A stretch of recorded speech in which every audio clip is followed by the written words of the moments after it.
Okay. Good morning, everyone. I would like to welcome you to the Board of Supervisors meeting for September 16th and ask that you all please rise and join Harriet Weigel of Disability Ministries in the invocation. Harriet, thank you.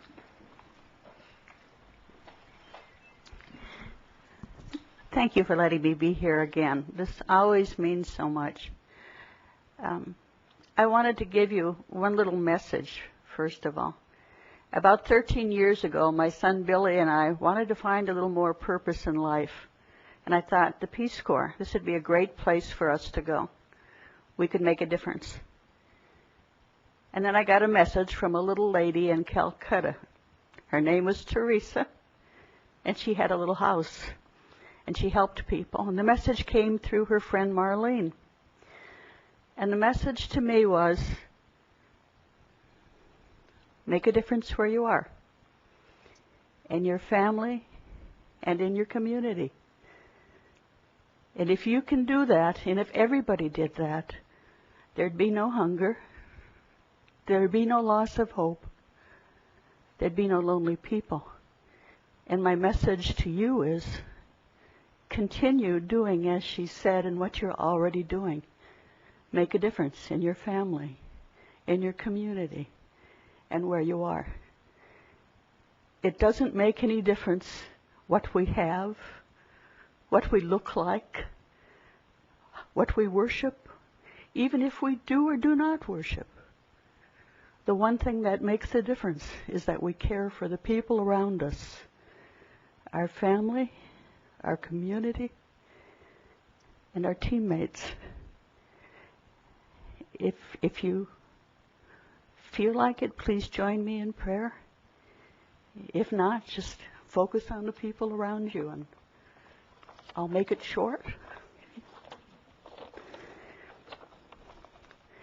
Lord, we pray, each in our own way, each through our own faith, that you guide us through this meeting. We thank you for watching over us, for the courage and strength you provide us with when things are difficult, for clarity of mind and patience, for the ability to make decisions that continue to mold us into a viable force whose primary mission is to provide, protect, and promote the well-being of the citizens in this county. All of the citizens, not just a few, all of them. We acknowledge that each person here, each person in this room, on both sides of the podium, is a tempered link in a chain dedicated to this community, each giving strength to the other. Help us remember how critically important each link, each person is, knowing that when difficult times occur, that the bonds of respect and wisdom will make our mission possible, knowing that we're not alone, that we are a team, that one person doesn't have to do it all, and that each person on this board is critical to the success of the mission. Help us to be the best that we can be. Help us sift through the words that are said in this room and place meaning on those words that are most important. Thank you for this day, for the opportunity to gather here, and most of all, for the privilege of living in a country where all people are created equal, where no man need stand alone. Shalom. Amen. Peace be with you. Thank you, Harriet. Supervisor Parks, would you like to start? Please join me in the pledge of allegiance. I pledge allegiance to the flag of the United States of America and to the republic for which it stands, one nation, under God, indivisible, with liberty and justice for all. Second. Thank you. I have a motion and a second on the minutes of last week's meeting, and that brings us to agenda review. Madam Chair, one change in the agenda is the Public Works Agency is asked to pull item number 17 this week, and they'll bring it back later. Okay. There's also one other item that I should mention, that at item 27, that is at a 10 a.m. certain, That is also tied to a closed session item that would, in the normal course of the agenda, would come up at 11. So we may either want to, if time permits, have a closed session just before that item, or if not, take testimony and then go into closed session to cover it. Okay. Any board members? Yes, sir. I'd like to take number 16 under the consent agenda and make comments about it. Okay. Item 16. Okay. Any other board members? Okay. Seeing none, then we will take the consent agenda. I don't have any cards of anyone wishing to speak on those items, do I? No. Okay. Supervisor Flynn, if you'd like to comment on item 16. Item 16 is a contract with the Ventura County Community College District, with Oxnard College in particular, to provide a service. And what I really need in these kinds of presentations or letters to the board, or separately from letters to the board, is more specifics on how people are doing and what the outcomes are in these contracts that we have, for example, with the college district. But also, overall, I need to have more specific information on the Job and Career Center on their product. I need to be able to, if permissible, to talk with people who are actually working someplace, who have gone through the program and are working someplace. We just don't have, in my view, enough information that's understandable that I can relay to people in my district or in Ventura County on how these programs are doing. How effective are they? How efficient are they?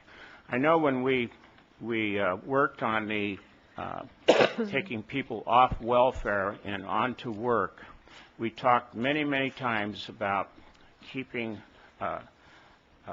data, looking at data, studying data to see where resources needed to be placed. And we really don't have that kind of information. We don't have information that allows some flexibility in moving resources to address particular weaknesses in programs. So those are my comments about number 16, and then further about Job and Career Centers. Okay. Thank you for those comments. What's the pleasure of the board on the consent agenda? Second. I have a motion and a second. Any opposition? Seeing none, the motion carries. That brings us to public comment. Do I have public comment cards? Okay. Mark Graves.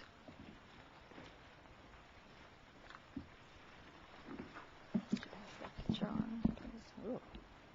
Hi, I'm Mark Graves. I'm the elected president of the Channel Islands Marina Boaters Association. And as you know, the county took over CIM Marina September 1st, and there seemed to be quite a bit of confusion because the boaters relayed to the Ms. Krager and the county and myself that many of them didn't receive letters in the mail from the county saying who to pay the rent to or how much to pay or anything.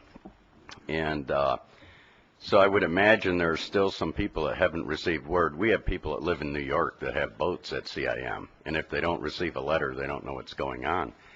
So I would ask that you do not fault the boaters, you know, if they're tardy in paying their rent or something, those people. And get a letter off as soon as you can to all the boat renters, you know, to let them, keep them up to date and let them know this is where you pay your rent. Another thing is under the old program, where the county program where we pay our rent, for instance, my $400 a month, the county would get 25% of gross, and that's $100. The marina management company would profit about 50%, up to 66, but let's call it $50 or $200. and the remaining 25% or $100 would go for the maintenance and operation of that marina. Currently, with the county taking over, the county's receiving the whole 75 cents on the dollar, 75%, which is, quite a bit. I don't believe that this money in this 4-month period, if you remain for the 4 months, will be actually stuffed back into the marina or turned over to a new leaseholder. So I would ask this, that you reduce our rents by that 50%. That would be the Farrell's normal profit. And that would help out several situations during this little short time period. The people that did not hear who to pay their rents to this month are tardy.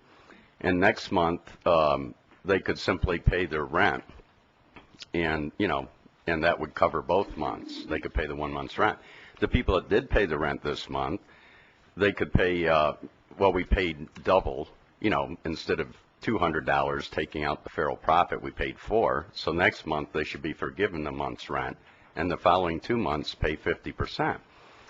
And this makes sense unless you can tell me where the other 50 cents on the dollar is going to go, if you have it earmarked for something in the marina or turning it over to the new leaseholder.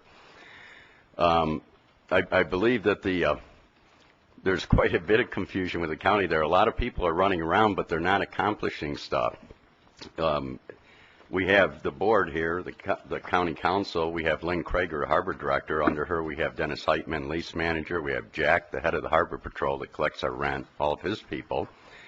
And then you hired Frank, I guess it is, that used to work at the fuel docks and quit, who's kind of like our manager on site in the marina. He collects the rent and collects our key deposits now. There are many layers of people, but nothing's getting accomplished. For instance, the first day I saw Jack down there with another harbor patrol man walking the docks looking for loose boards. I pointed boards out to him. And I suggested, you might want to take a marker and mark the boards so you don't have to go look for them again. And they didn't. A week later, 2 more people were paid to come down and look at boards, a couple of workers. I mentioned to them, just get a marker and mark them. I pointed the boards out again, and they didn't. So if you even did get around to fixing the boards, someone else is going to have to come down and look at these boards and hopefully take a marker and mark them. It's real simple. I pointed out a slip with 2 underwater obstructions, an electrical problem, broken finger. The finger is broken where people can really get hurt. And I said, just rope off that. Put a sign up. Do not bring your boat in the slip. If they bring it in at low tide, they're in a keel, sailboat, they're going to hit an underwater pipe there or one of the float tanks. And that's another problem. Our float tanks are leaking. In other words, the docks are sinking. You have to get the personnel down there draining out all those tanks. You can just look there. Tanks are supposed to be this high. When they're this high off the water, they're full of water. The docks are going to be underwater.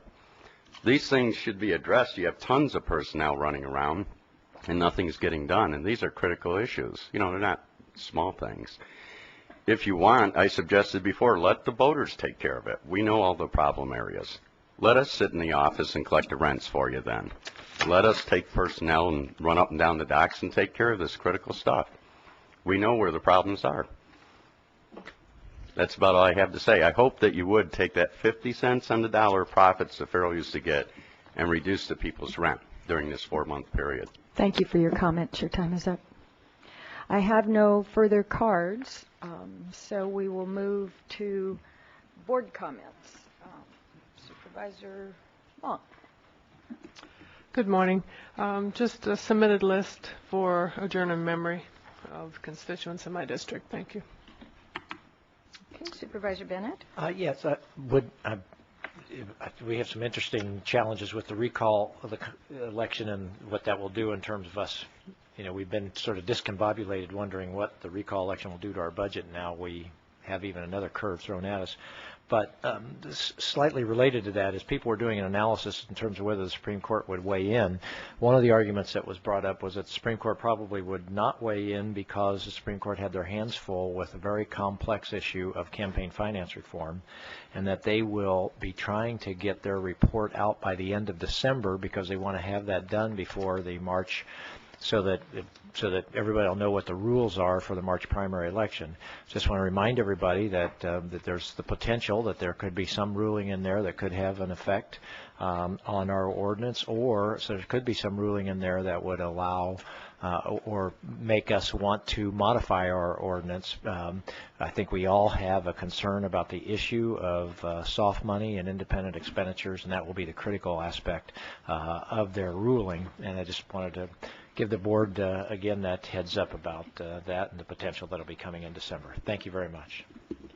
Supervisor Flynn? Ask the board to adjourn in memory of the list of names I'm providing to the clerk. Thank you. Supervisor Michaels, and I'd like to ask the board to adjourn in memory of the two people I have on this list. Thank you. Certainly. Supervisor Parks? And I also would like to ask the board to adjourn in memory of the people on this list, and those are my comments. Okay. And I would ask the board to adjourn in memory of the people on this list. I would call out one, Mr. Joseph F. Sullivan.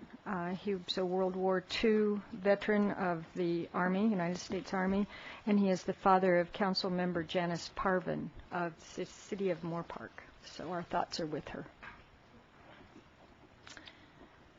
Okay, and with that, oh dear, I'm moving rather quickly this morning. How did that happen? Now might be a good time to go ahead and take that closed session item because we have a little leeway here and we're going to get into the time certains and then have a problem. And I don't want to disrupt any presentations or anything. So I will take the board into closed session. I have not seen Director Krieger yet this morning, unless she's listening in a Oh, is she in the another back room? We can do our other closed session while we're waiting for her. We can go ahead and start, and I'll go Okay, we're going to, the decision's been made. We are going to go ahead and start. We will be back as quickly as possible, but in no way will we be any later than the first time certain.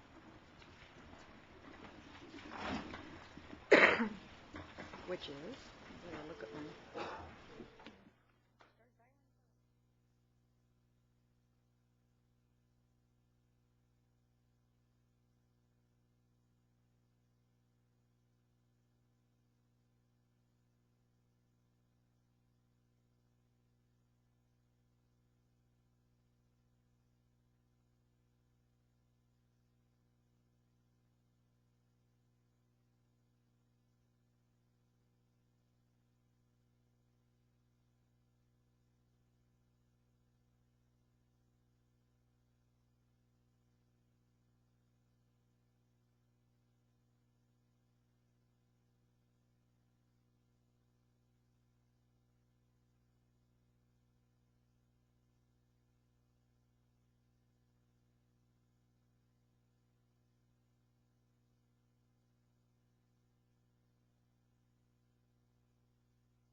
Okay, I will call the Board of Supervisors back into session, and we will start with item 24, 9:30 time certain, and that is Supervisor Long's item, a resolution.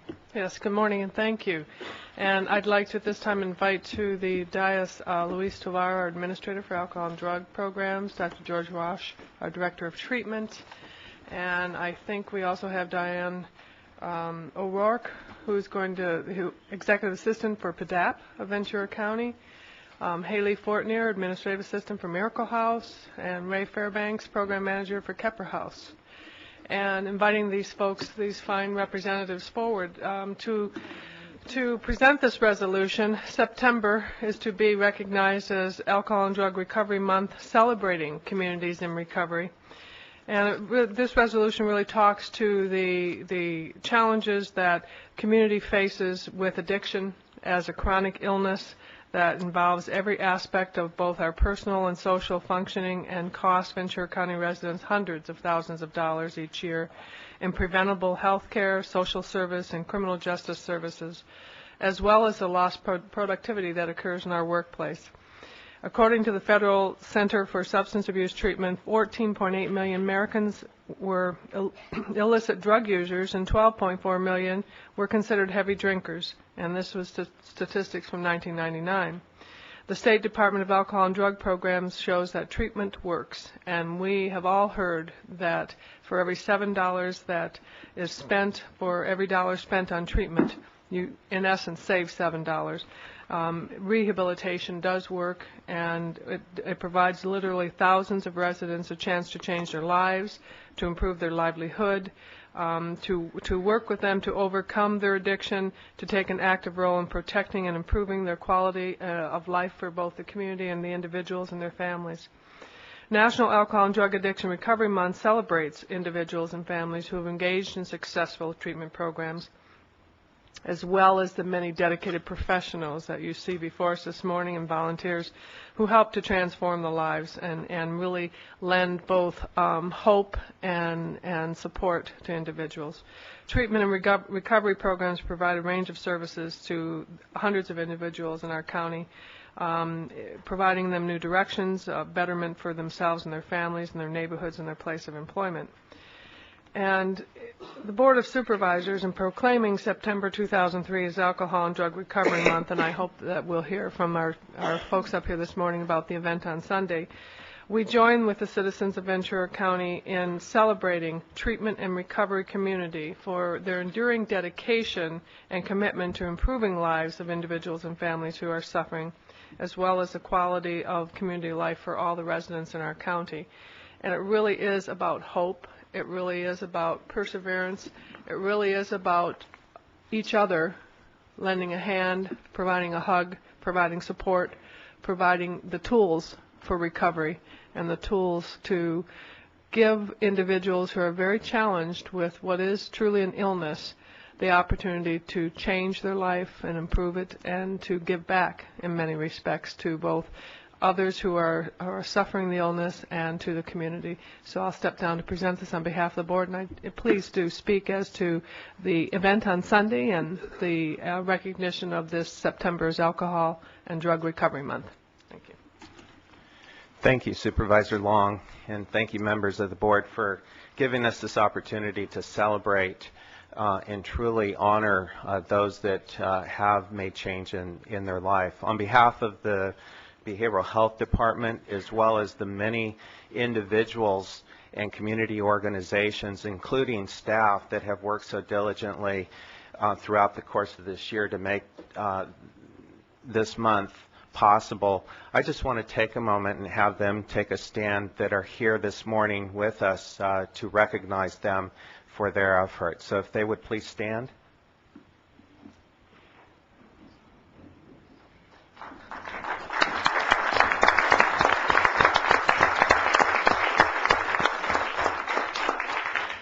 This Sunday, September 21st, at Oxnard College, Many of these folks will be out celebrating Recovery Happens. We will have the opportunity to share information about substance abuse treatment, services that are available in our community, and also to provide handout information, as well as to have speakers speak to the issue of recovery in our community.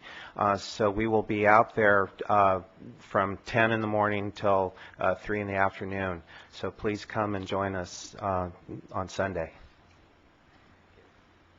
Just to say that recovery happens because each and every one of you make it happen by giving of your time to make this event successful and an annual event. So I thank you, and I'll present this, Luis, to you. And thank you, George. Thank you so much. Anyone else want to say some words about your programs or the event? Please do. I'm a little shorter here. I'd just like to say that Recovery Happens this year has been really successful. We've worked as a community, our different organizations coming together and working on this effort, and it's been a lot of fun because it hasn't just, been one agency working on the whole event. We've come together and worked on it together and made it a really successful event. So come out and enjoy the fun. We're going to be having a really good time. So thanks. Hi. This is a great honor for me. I know the recovery community, my life has drastically changed, and just to make this event possible is just outstanding. And the members of the community, we all got together and planned this thing out, and it's just great. And this is a great honor for me. Thank you. Okay, can we take a picture here?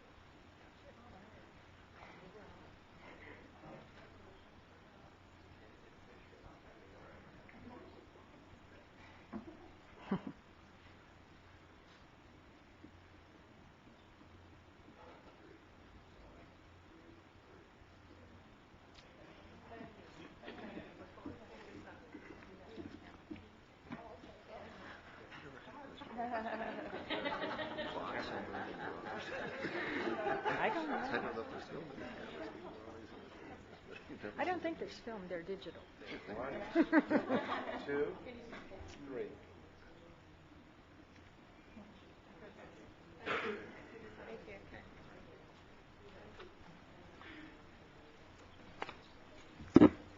Okay, thank you. The next item on our agenda is a proclamation of National POW MIA Recognition Day, September 19th, 2003. And I'd like to read a portion of the resolution, and then I will invite the sergeant up to do our POW MIA ceremony. I guess it's basically MIA ceremony.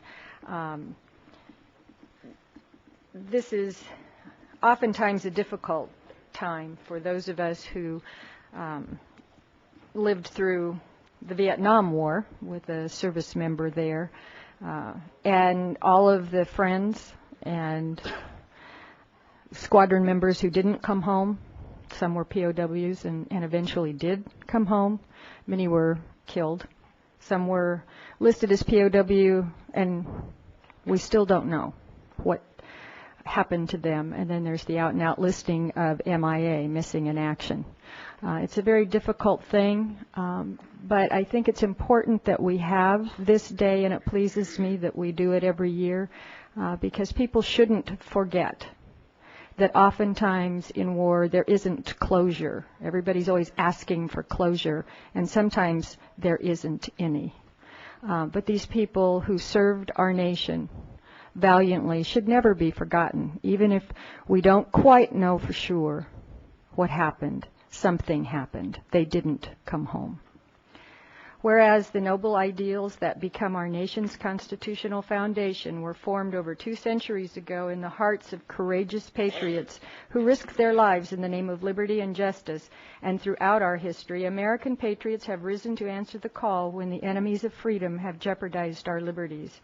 Whereas our military history is replete with heroes who put love of country above their own well-being, and in answering the call to defend our ideals, generations of brave Americans have left home and family to protect our great nation, some never to return, making National POW MIA Recognition Day even more significant for many American families, and reminding us of the men and the women who withstood great hardship while imprisoned by our nation's enemies.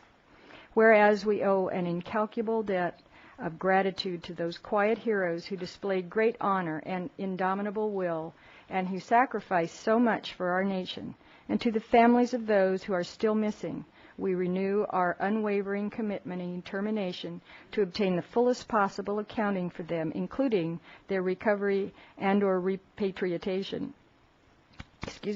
And the identification of remains of those who have died when at all possible. Whereas the County of Ventura will join others around the state and the nation to proclaim September 19, 2003 as POW MIA Recognition Day in Ventura County.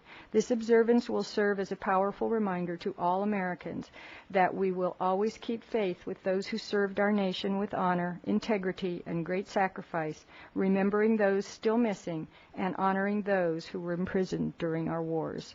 Therefore, be it resolved that the Board of Supervisors calls on the citizens of Ventura County to join us in honoring former American prisoners of war who suffered the hardships of enemy captivity, and in renewing our commitment to those still missing in action. We also encourage local government officials and private organizations to observe this day, September 19th, with appropriate ceremonies and activities in honor of National POW MIA Recognition Day, passed and adopted this day. I will bring this down, and I will ask the sergeant to come up and take us through this remembrance. And I would ask that each of you think about what this ceremony truly means. Thank you.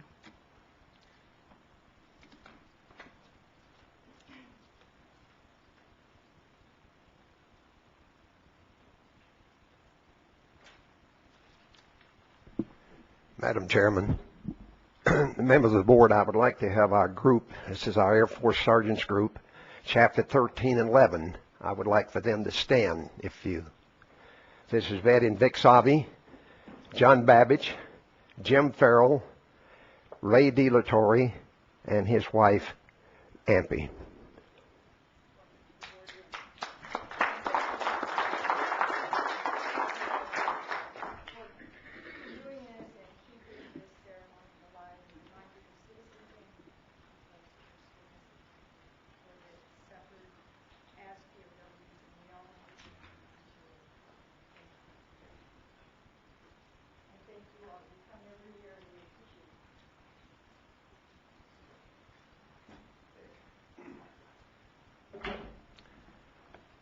Ladies and gentlemen, will you please stand?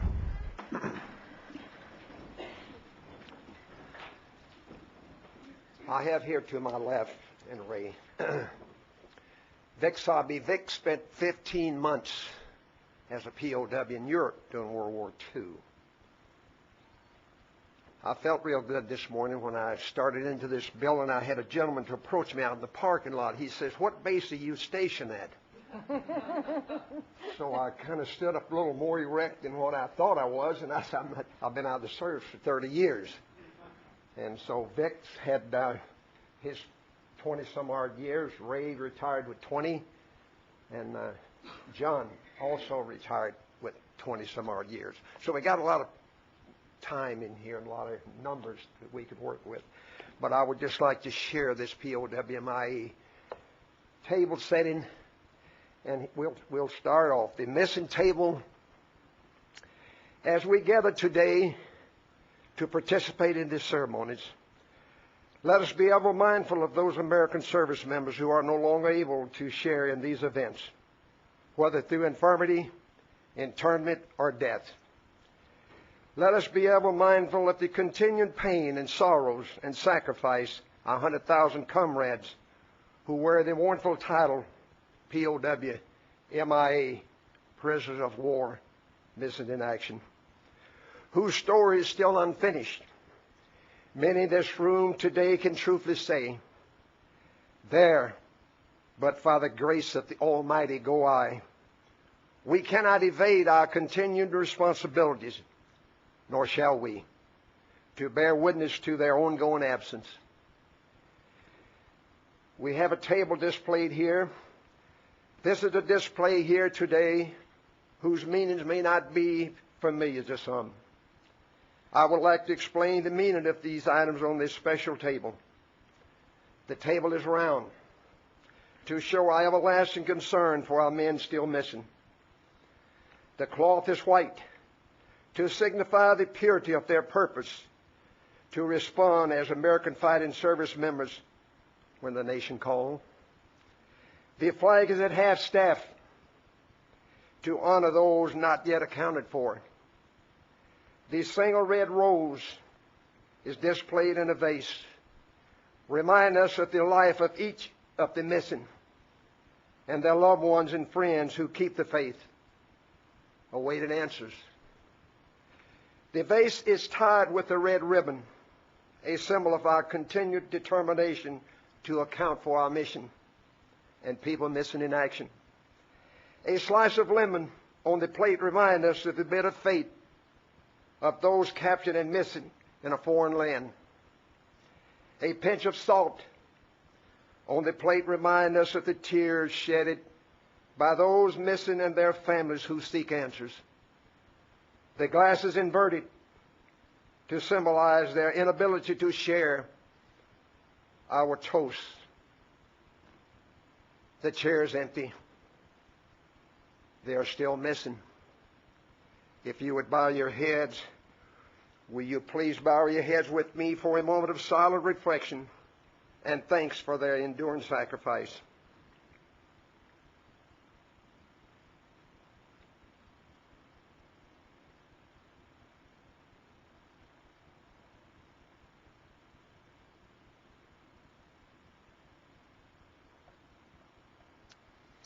Amen. Thank you for coming.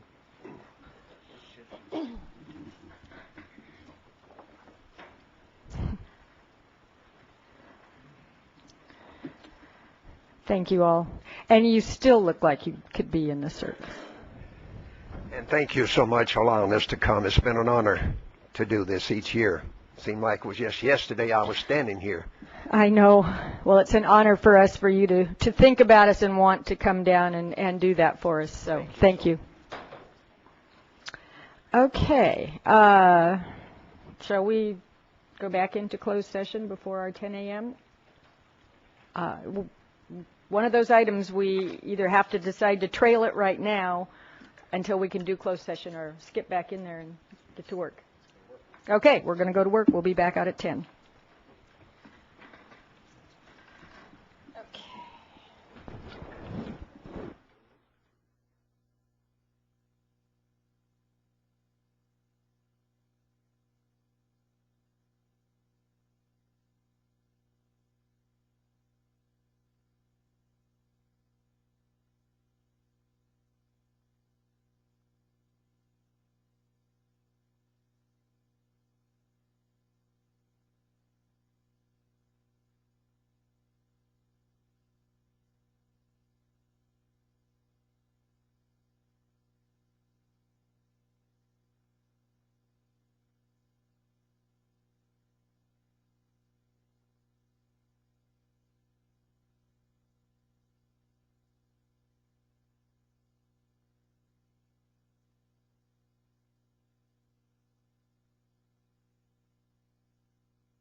What? Okay. Supervisor Parks will be here in just a half a minute. Here's the plan. We are going to take item 26, and then we will take item 28. And the way things are going, we will then be at the 11 o'clock and take item 29. We are going to continue to trail item 27. We have more work to do, and so we cannot hear that item, unfortunately. One of the people that was supposed to be there is stuck with a dead car, so that's kind of what's holding us up. So with that, no, I know. I was thinking that would be enough time for... why don't we go ahead and start this item, item 26, Kitty and Hobie Beach Circulation Improvement Study Final Report. And I'm sure that Supervisor Parks will be here in time to ask questions. She's right here. Good morning, Madam Chair, members of the board, Mr. Johnston. My name is Christy Madden with the County Executive Office. As indicated in your board letter, you approved a contract with Everest Consultants on August 6th of last year for the purpose of evaluating circulation within Channel Islands Harbor in the vicinity of Kitty and Hobie beaches. Everest was selected following an RFP process in which the Kitty Beach Task Force participated in the development of the RFP, review of the proposals, interview of the shortlisted firms, and review of their contract for the work. The task force received 3 presentations from Everest Consultants during the development of the report. One to review their proposed strategy for doing the analysis. Another to receive a presentation on their preliminary findings, and a final presentation to review the draft report. Following each of these presentations, the consultants received those comments and made relevant changes to the report. The County Executive Office and the Harbor Department, who are jointly administering the contract with Everest Consultants, received the final report just before your break for summer recess. In an effort to attempt to transmit the information to you in a timely manner, a brief transmittal was prepared, and we placed the item on your informational agenda for the July 29th informational agenda. At that meeting, you requested that staff return to your board after the summer break to allow for a presentation by the consultants and an open discussion of the report's findings and recommendations. Before I introduce our guest, I would like to invite anyone who wants a copy to see me. I have a whole series of electronic copies of the report. I don't have extra copies of the printed document, but we do have CDs with the full report on them, and I have those with me today if anybody would like those. So at this time, it's my pleasure to introduce David Cannon, President and Principal Engineer with Everest Consultants. Following his presentation, either Carol Labella of the Harbor Department or I will be available to answer any questions. Thank you. Thank you. Good morning. Thank you for having me here. Got a brief presentation. The report that Christy mentions about this thick, so I'm going to try in 15-20 minutes to go through what we did, the highlights of the study, the conclusions and recommendations.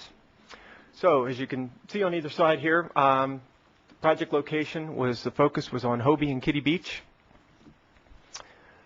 This is a site picture looking at Kitty Beach in towards the harbor to the concrete sheet pile growing there in the distance, and that groin separates the 2 beaches. The function of that groin is to maintain sand on the 2 beaches and the beach serves a recreational use, but it also has a functional purpose in that the beach dissipates waves. It breaks up wave energy that comes into the entrance of the harbor to make the navigation conditions safer. Here's a picture of that, the sheet pile groin. And now moving to the other side, this is Hobie Beach, looking towards Kitty Beach out the entrance of Channel Islands Harbor. Okay, the focus of the study was to improve circulation, but the really we were focusing on water quality improvement at the beaches. This is a shot that was taken when we were out on our site visit, and the seagulls that are on the beach are a potential source of bacteria contamination. Other sources, the little building there on the right next to the pedestrian, there's a storm drain that drains into the harbor in that location. And then there are wild animals, feral cats and things that occasionally get into the rock work there, and they are another source of bacteria. So the goal of the study was for us to develop alternatives to reduce the bacteria in the two beach location through improvements in harbor circulation that do not adversely affect the harbor operations, because we want to keep the harbor operating for its navigation purposes, recreational use, and the other commercial activities that go on within the harbor. So to do that, we developed a number of objectives. Review existing information to define gaps in the existing data, conduct a field program if needed to fill any data gaps, and we determined that it was needed. Establish objectives for improving the circulation that are related to water quality improvement. We don't just want to mix up the water, we want to make sure that it's going to improve the water quality in the area. Develop alternatives to achieve those objectives, assess the performance using a numerical model to see how effective each alternative is relative to existing conditions, evaluate the alternatives, and then finally prepare conclusions and provide recommendations to the task force and the harbor department. So what we found in doing the data review, there were two trends that we observed in the bacteria. One was during the wet weather, you had harbor-wide contamination of bacteria. So that means not just the beach area, but all throughout the harbor, attributed to rain coming into the harbor and being, rainfall runoff coming in and dissipating all throughout the harbor. But then during dry weather, when there were no rainfall events, we found local contamination in the beach area. So the beaches were still having water quality problems, but the rest of the harbor area was not. So what we then did is look in a little more detail into data to try and determine what was the cause of that. And we found that it was attributed to local sources, meaning right within the immediate vicinity of the beaches, as opposed to bacteria from somewhere else coming into the beach area and staying there. And about 50% of the total exceedances of the bacteria levels, so again, these are the measurements that the Environmental Health Department conducts, about 50% of those were occurring in the dry weather. So we conducted a field program. We collected bacteria measurements all throughout the blue dots there, throughout the immediate vicinity and the harbor entrance, and then in transects, lines along Kitty and Hobie Beach. We had 4 transect locations at Kitty Beach on the left, 2 transects at Hobie on the right. I just want to be clear. Sure. From the aerial, you've got Kitty Beach there. That's where the 4 blue lines are coming out. Correct. Hobie Beach where the 2 blue. Yes. Oh, I'm sorry. On your right, or pardon me. Yeah, on your left over here. That's Kitty, Hobie on the right. So the bacteria sampling was conducted from kayak. They went out, collected measurements, recorded the location, sent the bacteria samples to the lab. We also did a dye release. We put fluorescein dye in the water at different locations, and this was used to track the dispersion of a contaminant through the water, and we ultimately used those results to check the validity of our model, the numerical model. And we also released oranges, which we used as drogues because they float, and we tracked the motion of those drogues. Of course, you can see one of the drogues turned out to be useless to us since the bird found it quite enjoyable to himself, so we had to take that one out of the sample set. Anyway, then we moved into model world. So now we developed a numerical model of the entire harbor system, as you can see on the figure to the left, all the way out past the breakwater into the nearshore waters, and we went all throughout the harbor, ultimately connecting to the Mandalay Bay generating station, because we needed to capture the effect the Mandalay Bay generating station pulls water into the harbor and then discharges it out into the ocean over by the plant. So we needed to get that effect in addition to the tides that go in and out. So we compared the field and the model results. The field results are the blue line. The blue line represents what the concentration is in the field measurements, and then the magenta little squares represent the model results. And the important thing to see here is that the model and the field results are pretty good agreement, except as you see at the bottom, there are a bunch of the blue lines don't extend there. That's because the model doesn't have limitations on equipment. It predicts concentrations down to whatever level you want, but in the field we can only measure to a certain level because then the detection limit doesn't work. So within the realm of field measurements, the model results and the field measurements were in a good agreement. So then we looked at developing the circulation improvement alternatives. We looked at existing conditions first because that's our baseline for comparison. And we developed 3 alternatives working with the task force. One was to modify the existing sheep pile groin. The second was a rubble mound structure, rubble mound meaning stone, like the existing jetty that's there at the entrance channel. And then the third is mechanical flow enhancers, devices, pumps. The sheep pile groin would be shown here, in the dashed line there, right in the center between the 2 beaches. And what we did was we looked at a couple different options. We looked at complete removal of the groin. Then we looked at removing 75% of it, 50%, and 25% to kind of get a feel for how much removal do we need to have meaningful impact. The second alternative was to remove the sheep pile groin completely and replace it with the rubble mound structure. The idea there is that the rubble mound, the rocks are porous, so they allow water to flow back and forth, so they will give some circulation, whereas the existing concrete wall is completely impermeable. And so this is what the rubble mound would look like. This is, at least to an engineer.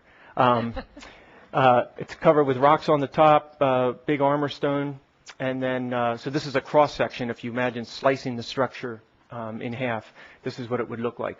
And it would be up to an elevation of about 14 feet above mean lower low water. That is approximately the elevation of the existing jetty in that area.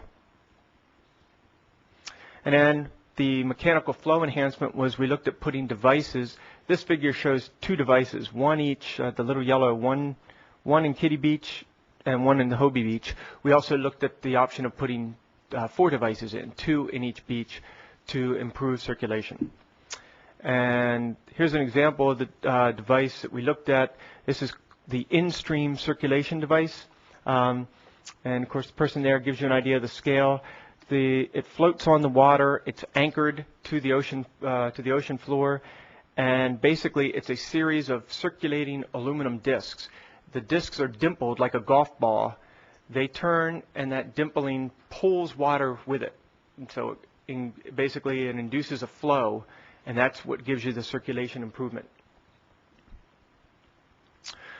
So then we ran our numerical model. So first we looked at existing conditions, and I'm not going to go through all the results, but just to give you an idea, in these figures here, the dark blue is very little concentration left. So that's where it's basically almost exactly what existing conditions are.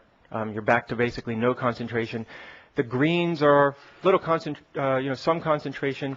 The oranges and reds mean high area of concentration of that contaminant. So we started off, we put in the contaminant, and we track how it moves. After 30 minutes, 1 hour, 2 hours, and 3 hours after it's released, we see what it does. And we looked, as this figure is for ebb tide, as the tide is going out, and we also looked at as the tide is coming in on flood tide. Now we did the same thing for each of the alternatives. This is the example for alternative 1, the sheep pile groin. And the important thing here, I just showed you the ebb tide under existing. This is alternative 1 under existing. And you can see how removing the sheep pile groin, or at least a portion of it, is improving the circulation, especially when you get to 2 and 3 hours later. You can see how it's spread out. Things are spread out and the concentration is going down. I'll go back here so you can see. Look at after 2 hours and 3 hours, see how the contaminant is still pretty much in the Hobie Kitty Beach area. And here it's been spread out more. So it's dispersed.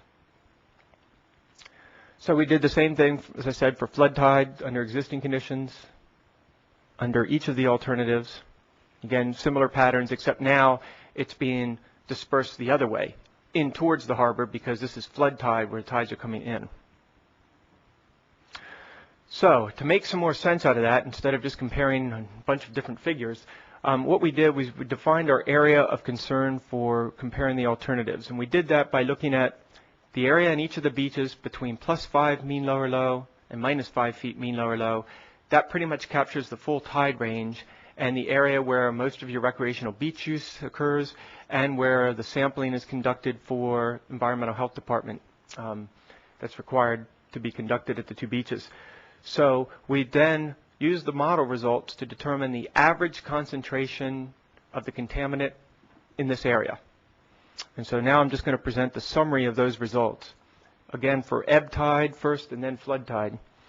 You can see the 0%, the red line that goes straight across it says, or pardon me, it's 100%. That is existing conditions. And what this plot shows is a reduction in the concentration of the contaminant over time for each of the alternatives. And it also shows that my battery is charged. So what you can see is the green line is 25% removal of the sheet pile wall. The dark purple is 50%. The cyan, the light blue, is 75%. And the light purple is 100% complete removal. And so the important thing here is for the sheet pile groin removal, it shows an improvement. And the improvement increases as you remove more and more of the sheet pile groin, which you would expect. Then the in-stream is the brown line all the way towards the bottom. That had the largest improvement. And the other key is the 2 dashed blue lines represent the criteria that we developed for circulation improvement. For each of the, we wanted to develop a criteria that we were shooting for. So what this shows is that the alternative 3, the in-stream device, is the only alternative that reduced the concentrations to or below the criteria that we were shooting for. The other alternatives didn't make it. Now we did the same thing looking at flood tide.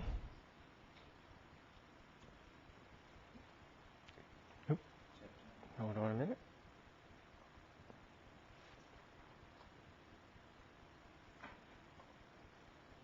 Okay, so flood tide, we have similar things.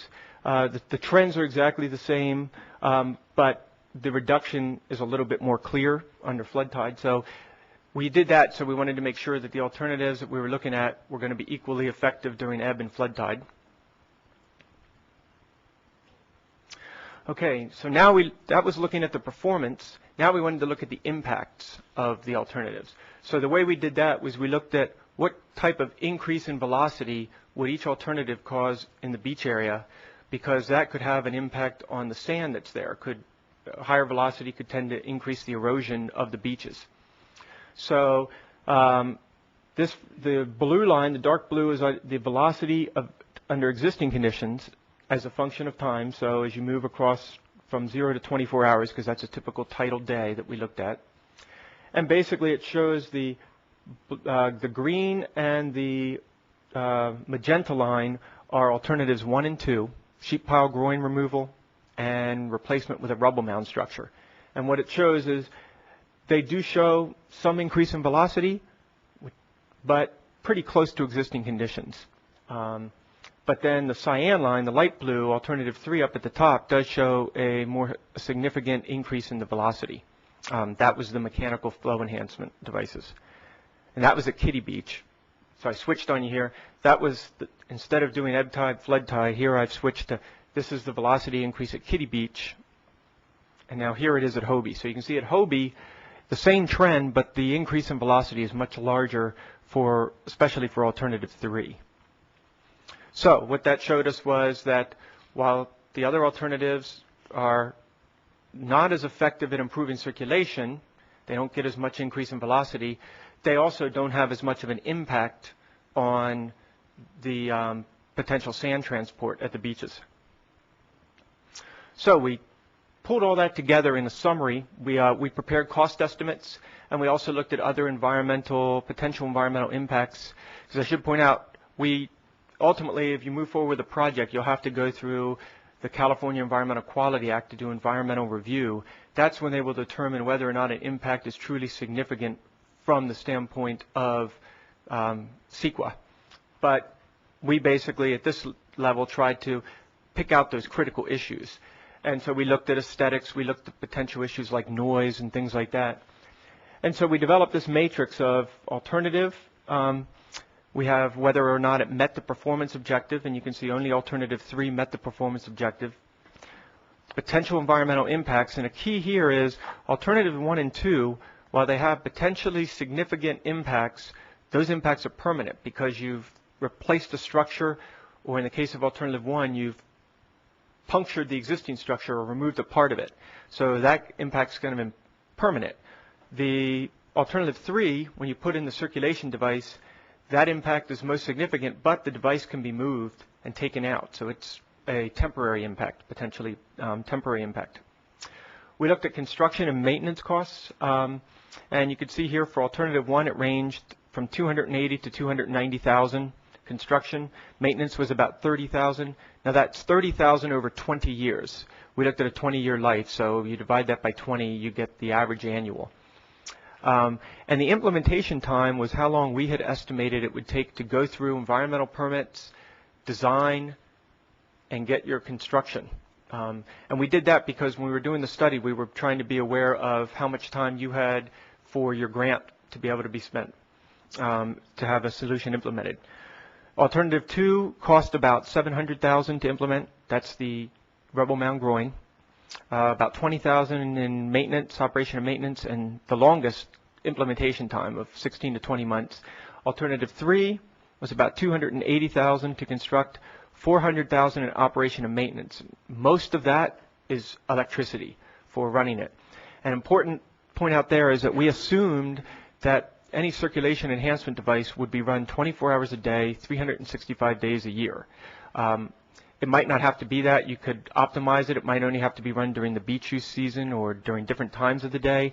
But we assumed that it would be run the full year because the other 2 alternatives provide the protection, the improvement all the time. So we didn't want to bias the analysis by assuming one thing different for one alternative than the other.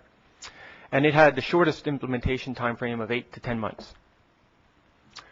So the major conclusions from our study was, 1, that the beach area does have relatively poor circulation. That circulation is poor relative to the rest of the harbor.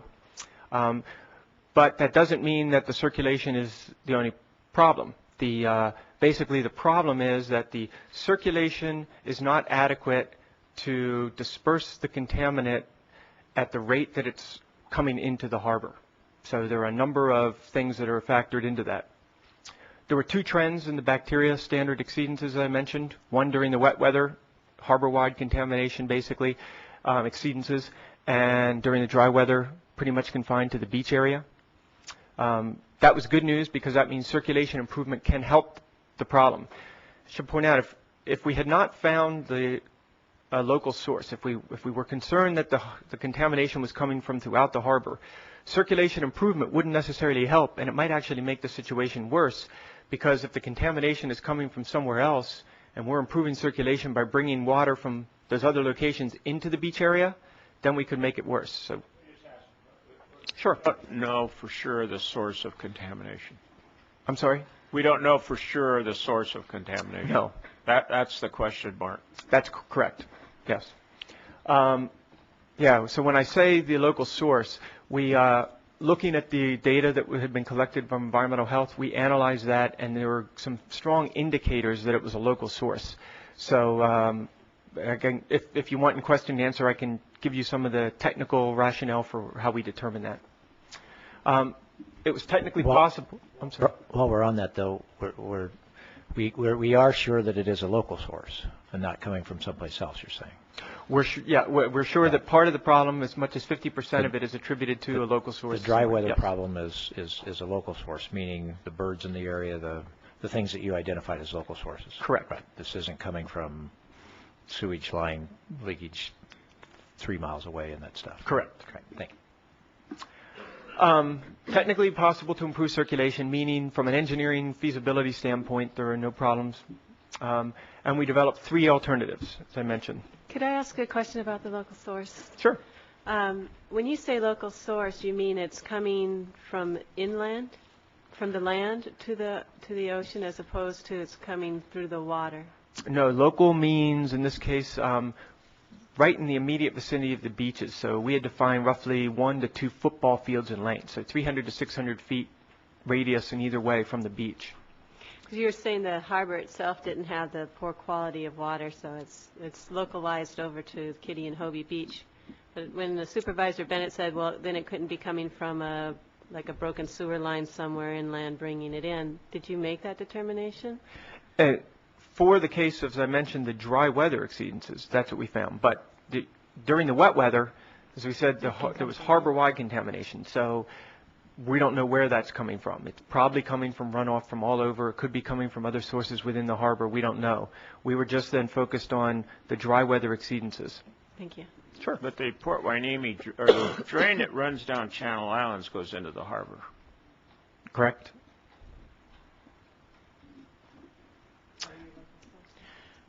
That's a local source. It's but again, a potentially local source. It's just like there is a storm drain that enters. Local, yeah. Well, there is a storm drain that enters the site right at the beach, as I showed earlier. But the harbor department has been diverting during dry weather. That has been diverted into the sewage wastewater treatment plant. Channel Islands drain? Where does it go?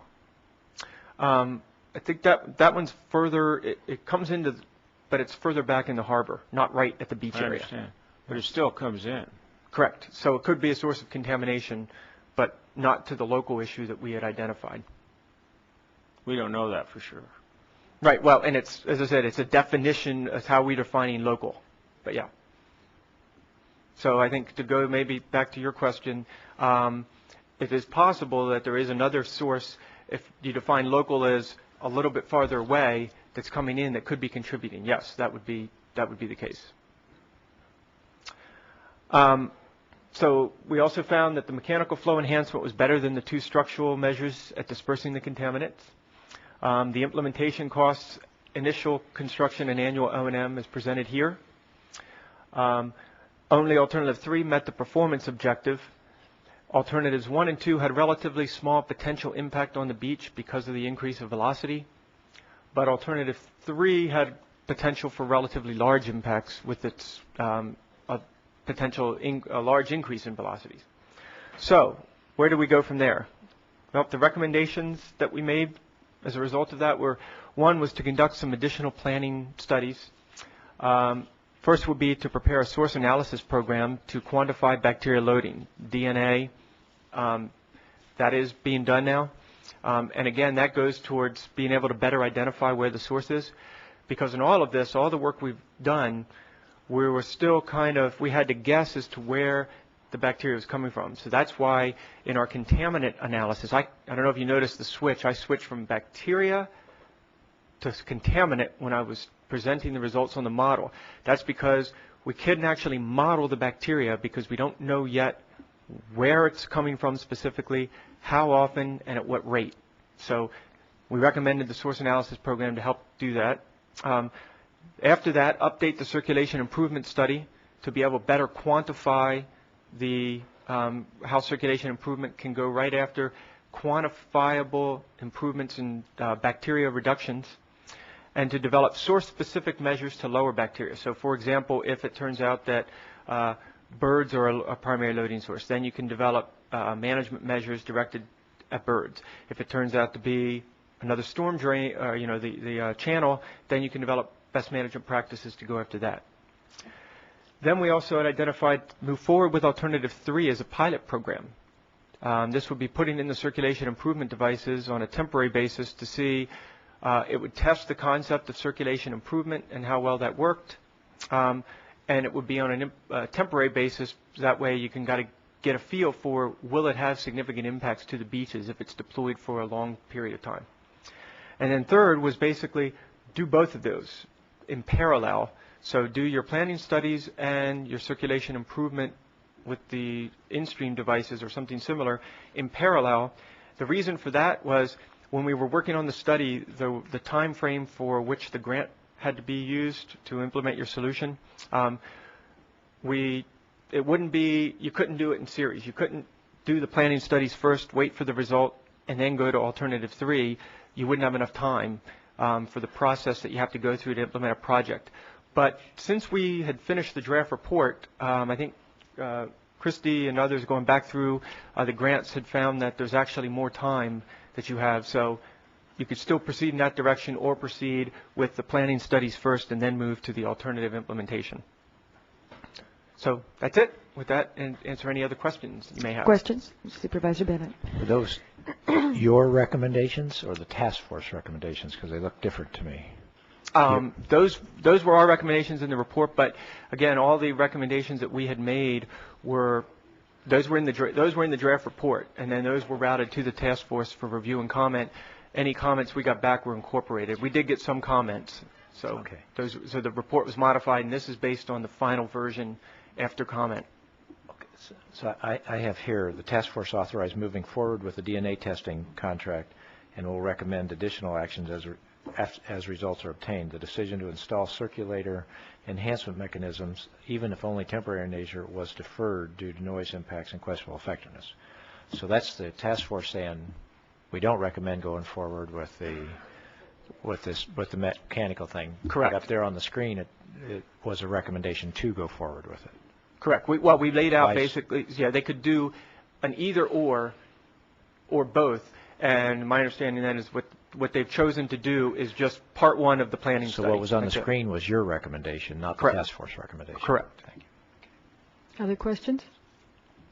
Supervisor Parks? I want to compliment you on your study. I think it's very well thought out and put together and well presented, and I appreciate that. It seems like the issue is you've got a contamination source as well as a lack of circulation. So correct. It would be nice to be able to address the contamination source, which I guess is the second phase that you're looking at, determining the potential of determining what's causing the bacteria and all. But certainly, if we can remove the contamination source, we wouldn't have as much need for the circulation then. Right. Thank you. Seems that we should go forward with a DNA test. That would be the next step. Correct. To identify the source. That is correct, yes. And that was the first recommendation we had made in our listing.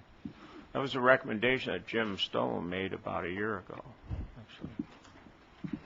Okay, I have 4 cards, and if there's no further questions at this time of staff, pardon me, I will call these people up. I am going to limit you to 3 minutes each on the comments because the board is terribly behind.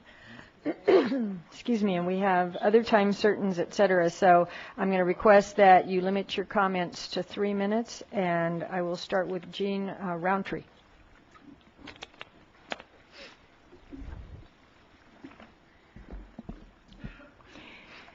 Good morning. Thank you. And Cindy, I would love a copy, if I might, if you put my name down. Thank you.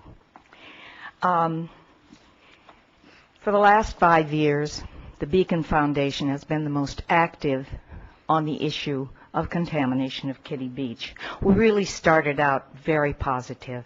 Our mission is communication and advocacy for change in environmental problems.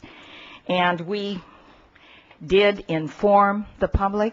Over 500 of these cards came into the Board of Supervisors begging for attention to this problem, for the cleanup of the restroom, which was despicable, for the exploration of any other problems, and to please return the beach to the population which consistently uses it. Also, there were hundreds of names on petitions circulated throughout the county because it's not just Oxnard who uses the beach, although it is primarily the underserved community that uses that beach. It was wonderful.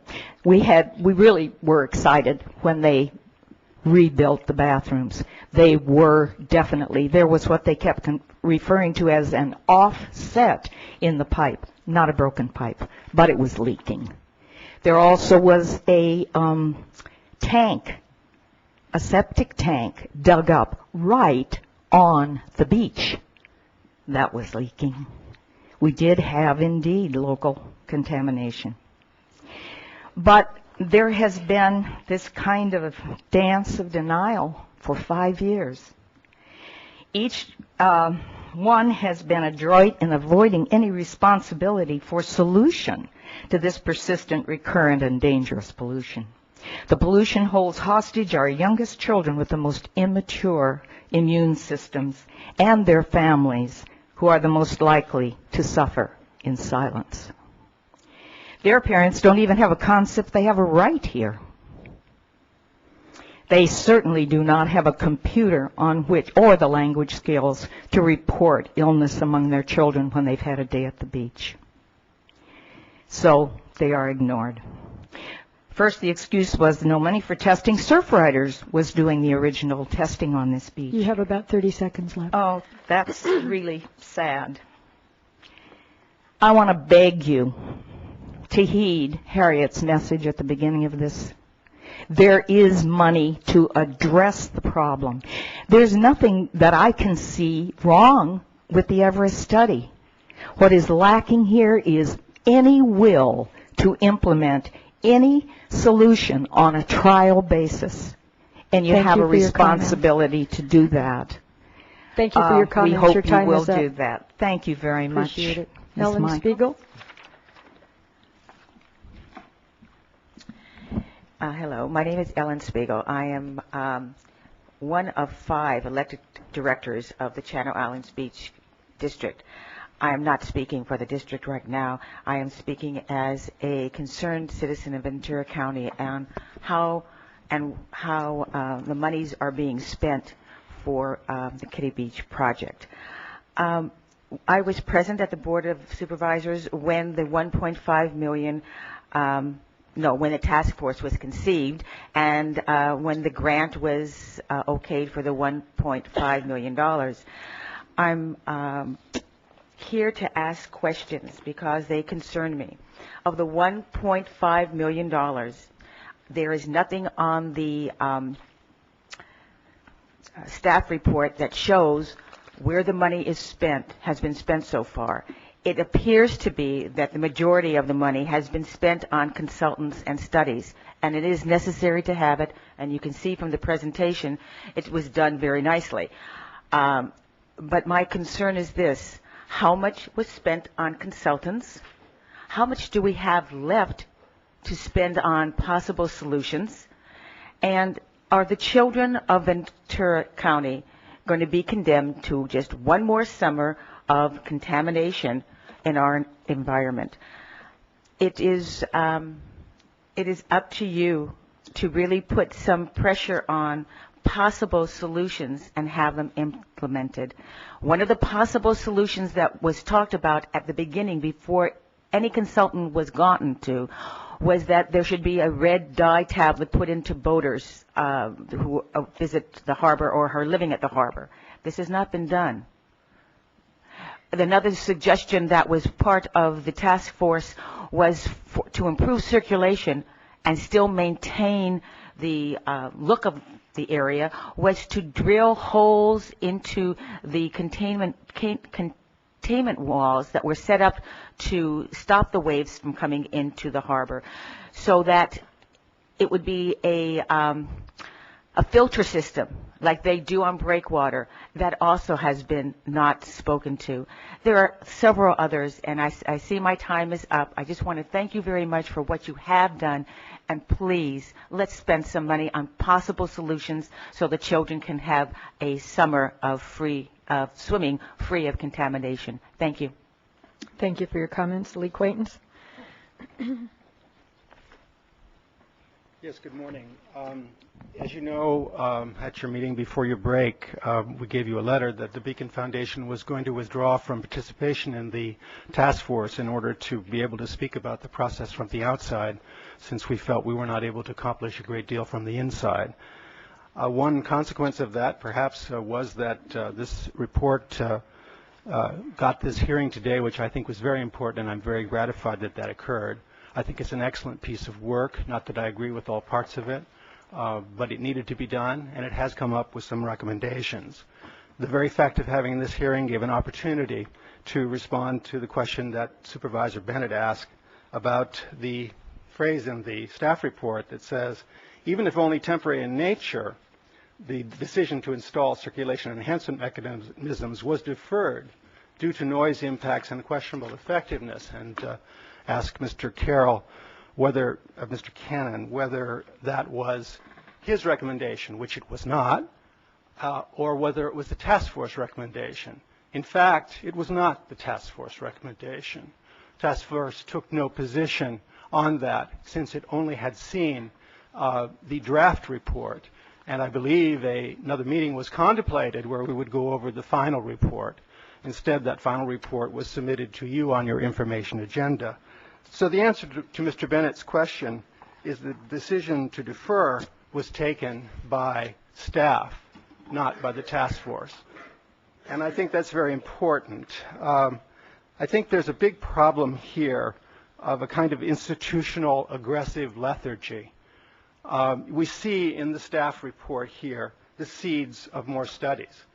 I do believe that DNA studies should be done. As a matter of fact, 2 years ago, we advocated viral testing, which would be less costly, to accomplish the same thing. Why do you do this testing, either DNA or viral? You do it to try to identify whether it's a human source or an animal source. Is it critically important to know whether it's dogs or birds? If it's animal, probably not. But all our efforts to get the task force to approve viral testing were resisted by county bureaucracy led by environmental health. And incidentally, to this day, the environmental health department has no position. Its position is no position on whether there should be DNA testing. I really have quite a bit more that I would like to say. I had anticipated that I would have 5 minutes, but if that's all the time the chair will allow. That's it? I really think that's very regrettable. It's a very important subject. We've been sitting Yes, here all sir. day. I understand, but the board has lots of important subjects. Thank you for your Okay. comments. Jane Ziv? Mr. Quaintance can take my time. No, I don't do that. I'm sorry.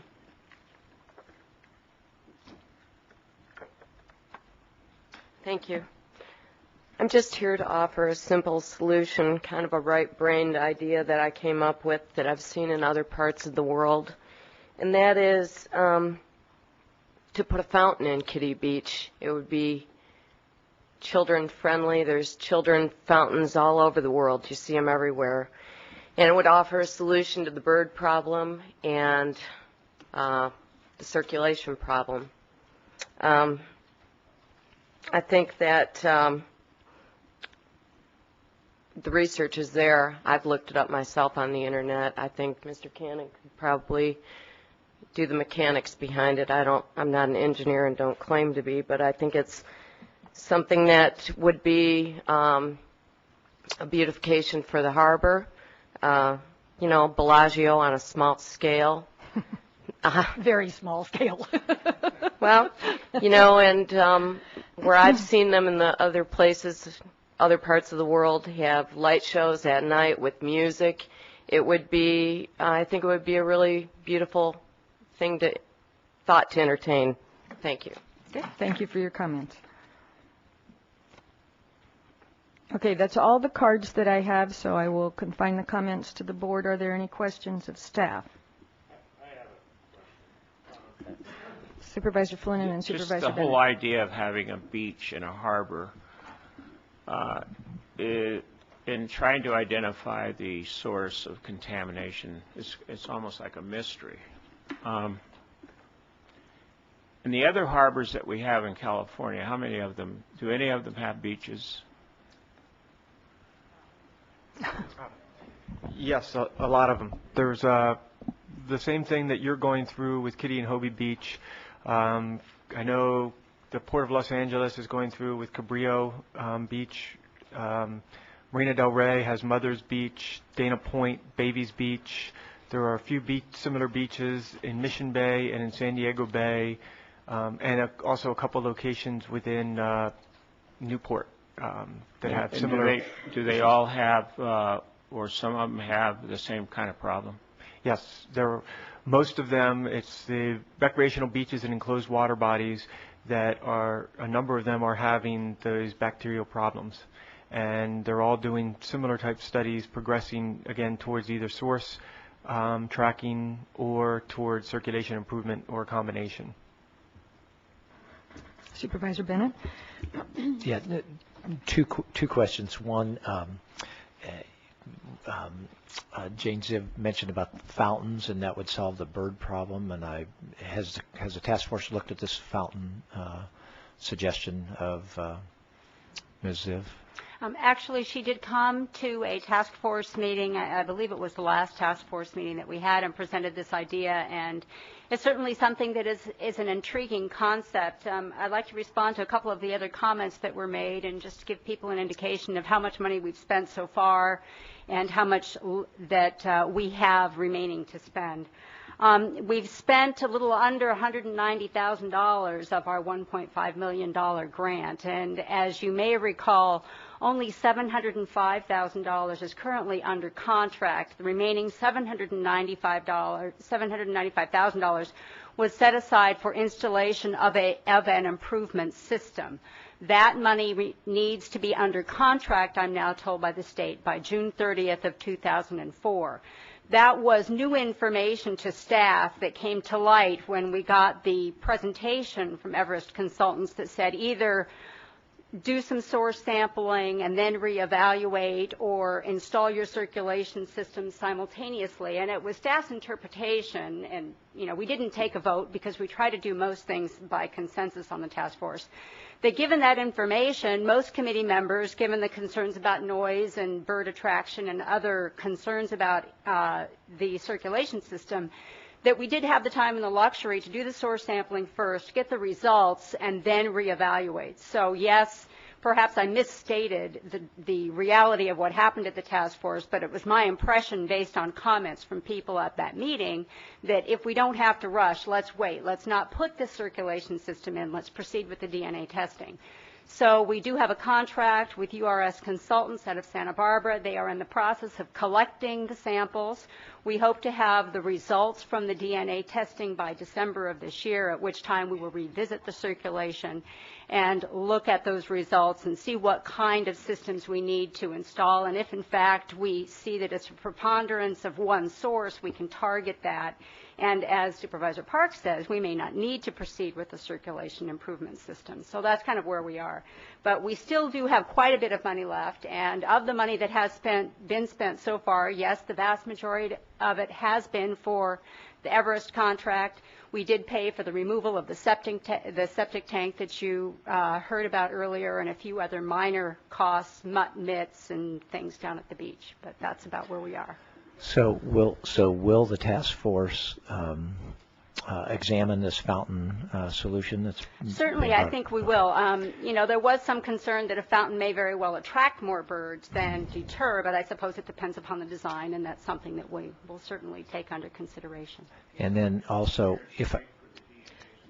yes, at present we're waiting for the results of the DNA testing, and there are a few other tasks in our current grant program that we are working on. One is an agreement between all of the parties. We have a lot of jurisdictions involved down at the beach. City of Oxnard, Channel Islands Beach Community Services District, the Harbor Department, all involved with managing some elements. So figuring out who does the trash collection and who maintains the beaches and does the beach cleanup. So we're working on an agreement that will be signed by all parties that will help define those roles and responsibilities. And so if I can make sure I understand it, so the task force so there was a discussion at the task force about the concept of the fountain. of delaying, not putting in the temporary circulation improvement. Yes, we did discuss that. There was a discussion, but there wasn't actually a formal vote. There was not a formal vote, no. Right. But based on what I heard at the discussion, I thought most of the local residents in the area believe that if we don't have to hurry, because I had originally told the task force and believed that all money had to be spent by June 30th of 2004. I have since learned that we only have to have that second portion under contract by June 30th of 2004, and therefore the recommendations from the consultant initially said maybe you should do these things simultaneously so we get all the money spent by that date. With that new information, we said, well, let's do them sequentially rather than simultaneously, and therefore I thought the task force wanted to delay implementation of circulation. How often does a task force meet? Lately, we have been meeting very infrequently. The last time that we met was shortly before your break in June, I think, was the last task force meeting. When are you scheduled to meet again? I don't currently have a meeting scheduled again. If we get a report back from the DNA consultant on progress, that would be something to put on the task force agenda. We kind of meet on an as-needed basis as there are issues to be discussed. And we do communicate regularly electronically. I sent our quarterly report out to the task force to get their feedback and comment, make sure I was reflecting everything in the progress of the task force. So our goal is to have a contract by June of '04 to encumber all the remaining grant funds that we have. And it may very well be that we need to apply to the state, depending upon what the results say, to do something else with that money. I mean, we may be going to the state and say, you know, we don't want to install a circulation system with this $800,000. Let's do something else. Two other questions. When is the DNA testing scheduled to be completed? We're currently scheduled to have results in December. And is it, and this probably for the consultant, is it possible to solar power these circulation devices instead of the straight electricity power? I've heard about these things being solar powered. He's nodding yes. Right. And will you give us a report on both of those options, I guess, if we're still, in other words, you know, do we have that ability? You know, they must cost more, I would assume. It costs more, and the question is, what's the electricity cost? Yeah, it may be an upfront cost. I think staff can probably do that analysis. We don't need to with of course, the calculation that electricity rates are probably going up, not down, in a state like California. And it sounded like that there was quite a bit. If we have $795,000 set aside for circulation improvements, the systems that he identified didn't cost nearly that much to install. Yeah, thank you. Mm-hmm. Yes, sir.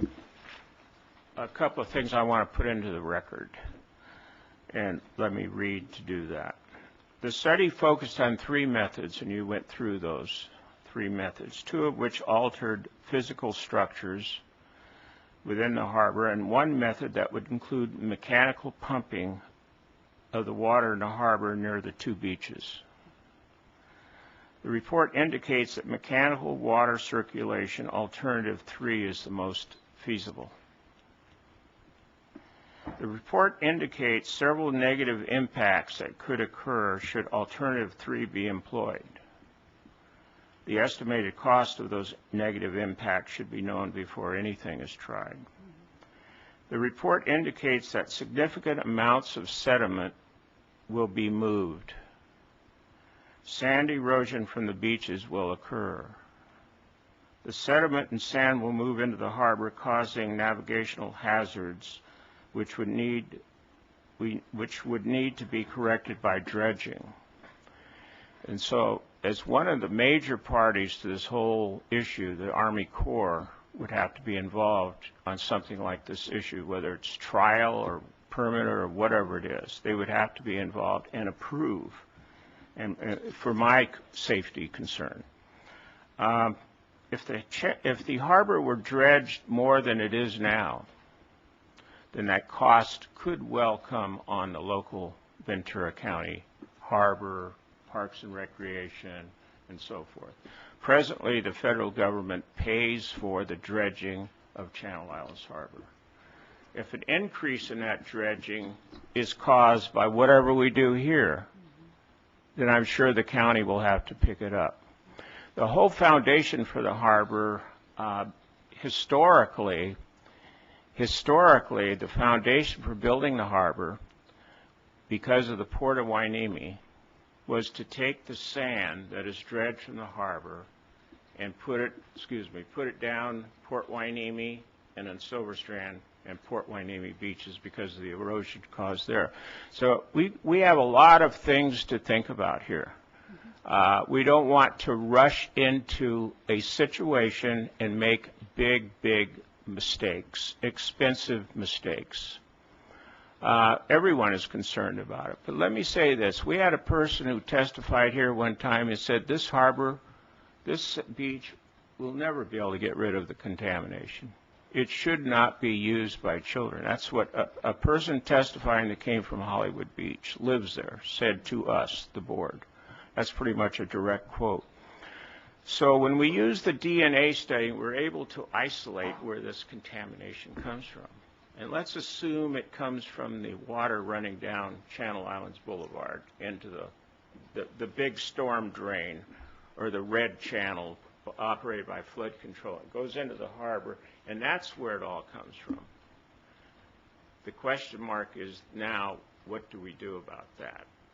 So that's a major one. It's not a simple thing we're dealing with here, but I would hope that we would do the DNA, as my office has over and over again asked that we be done. There are some problems with it, and Dr. Levin, our public health doctor, whom I trust very much and have a great respect for him, he has some concerns about that. Absolutely. But your recommendation is to wait till we get those December results. Correct. President. I move the recommended action. Okay, I have a motion. Actually, the recommended action is to receive and file, but I understood what you were saying. So, Supervisor Parks? I did have one question, which was the issue brought up regarding doing a study of DNA or doing one of viral testing. Is there a reason why we do one over the other?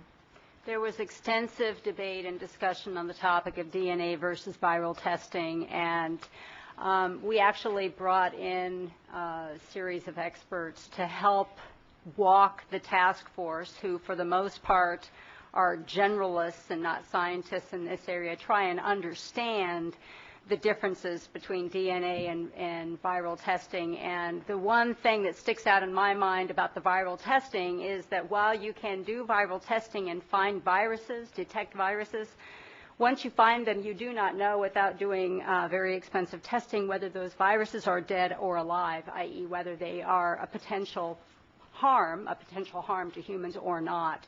And so through all of our discussions and deliberations, it was determined to proceed with the DNA testing. Okay. And then I also agree with Supervisor Flynn that, and particularly when we hear from the consultant that Kitty Beach and Mother Beach and Baby Beach and all these nice beaches in the middle of harbors are polluted, and I think, that has to tell you something about the location of this beach, and that might be something we need to consider from a policy point of view.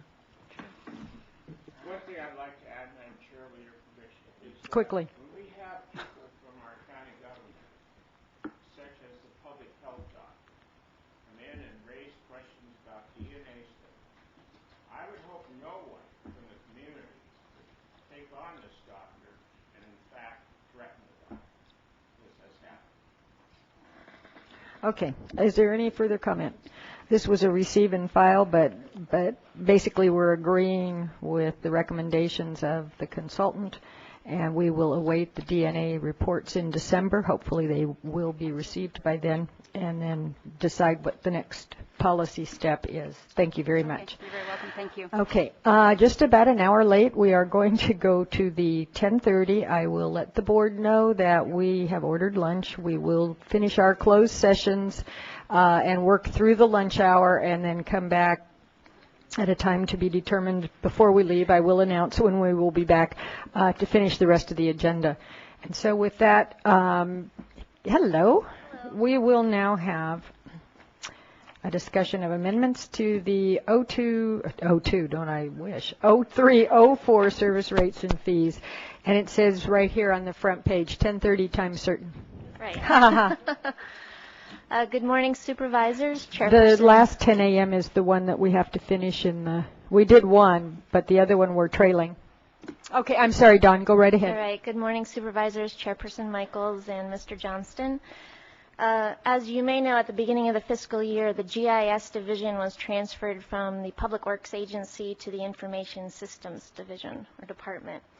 And previously, the GIS labor rates were approved as part of the Public Works Agency labor rates, which were reviewed by you and approved June 3rd. And that was omitted because of the move to ISD, or GIS rates were omitted. So we're asking you to review the proposed rates and to approve them as amended to the June 3rd rates and fees board letter. The rates that are before you apply primarily to over-the-counter map requests by the public or any special projects that are requested of GIS. And I should note that the rates are 10 to 20% lower this year. Good deal. I have a motion and a second. Is there any opposition? Are there any questions? Thank you very much. Good work. Thank you. We like those lower rates. That shows what technology can do, right? At least that's what they keep telling me. That's what it shows. Excellent work, and I'm thrilled that GIS is finally out of the cave in Ventura County. Yes, sir. Just two quick comments. One, to thank Christy Madden for taking on a very difficult assignment. There is no denial going on in our office, but when you're dealing with projects that are in the millions and the ongoing maintenance costs, say electricity of $400,000 a year, balanced against such things as mental health and the public safety needs, which are struggling at this point, we need to be cautious, and so she's doing the best she can, and I think it's quite good. I appreciate your board's support, and I'd also like to thank the GIS program, Matt and Don, for the work that they have done, that we really have got the program underway. Most jurisdictions, if not all, I think most, or do we have all of them? Yeah. 8 of them are all now on board. Everybody's cooperating, and the fact that they can provide reduction in rates is a real tribute to their work. Good luck on those last 2. Okay. Thank you very much. With that, the 11 o'clock was a time certain for a closed session. So I believe it's up to the board if we would like to continue with the regular agenda until 12 o'clock and then go with the closed session and work through lunch. That's acceptable. Whatever the board. For the benefit of staff, that way, I mean, staff that's waiting for 31, 32, 33, why don't we hammer those out for them? Fine by me. Right. I just don't want anybody fainting of hunger and starvation. So That is an issue. I know, and I worry about it. So. But trying to some of these manage. look like they could be fairly quickly. Yeah, most of these I think will be. I just have to get to where I need to be so I can make sure I didn't miss anything before the 11 o'clock. Okay, I guess that would bring us then to item 30, which is from the Department of Airports, acceptance of Amendment 1 to the FAA grant agreement. Move the recommended action. Second. I have a motion and a second. Is there any discussion? Opposition? Seeing none, the motion carries. Item 31 is flexible benefit program and health plan benefit rates and contract for plan year 04. Ms. Journet, I think this one we probably better take some time and information. Go right ahead. Chair Michaels, members of the board, Mr. Johnston. The item before you today deals with the health plan benefits for plan year 2004. We're recommending that the board approve the selection of Pacificare to replace Blue Cross as our outside vendor for both our regular employees and retirees for plan year 2004. We're further recommending that the board approve the benefit plan modifications that are listed in Attachment 1 to the report. Also approve the rates that are listed in Attachment 2, subject to approval by the Auditor Controller, to authorize me as the Human Resources Director to sign an amendment to our Flexible Benefits Program Plan document so that we will be in compliance with HIPAA. And then lastly, to authorize the Director of Human Resources to sign any agreements or amendments with Pacificare, our own plans or other medical plans upon approval for legal sufficiency by County Council. Last year, we offered 3 plans to our employees. Blue Cross had an HMO as well as a PPO, and then our own county health care plan, VCHCP. In October of last year, we sent out an RFP to the major medical carriers, and we got responses from several. However, there were only 2 that were really viable. Of those that responded, there was a consensus with labor management to select Pacificare to replace Blue Cross for plan year 2004. Our selection was based on a variety of issues, but the primary one was the fact that for next year, plan year 2005, Pacificare would be willing to offer us a more favorable rate cap than Blue Cross, who was the other company who provided an appropriate response to our RFP. Pacificare's plan has a 99.7 network match, so there will be minimal disruption for our employees. We'll also be obtaining our vision plan from Pacificare, and we'll also be continuing to offer the Delta Dental and Golden West Dental plans to our employees with minimal increases. The medical plan rate increases for next year are approximately 6% for VCHCP, 23% for the Blue Cross HMO, and about 16% for the Pacificare HMO, and about 16% for the Pacificare PPO. The medical plan opt-out rate also increases at the rate of about 17.7%. The plan design changes, as provided in Attachment 1, basically continue with the current benefits that we have. There are some changes, but they are not significant enough to cause major disruption to our employees. Attachment 3 offers our language for the HIPAA compliance, and with that, we will continue in our efforts to be in line with the federal requirements in that particular area.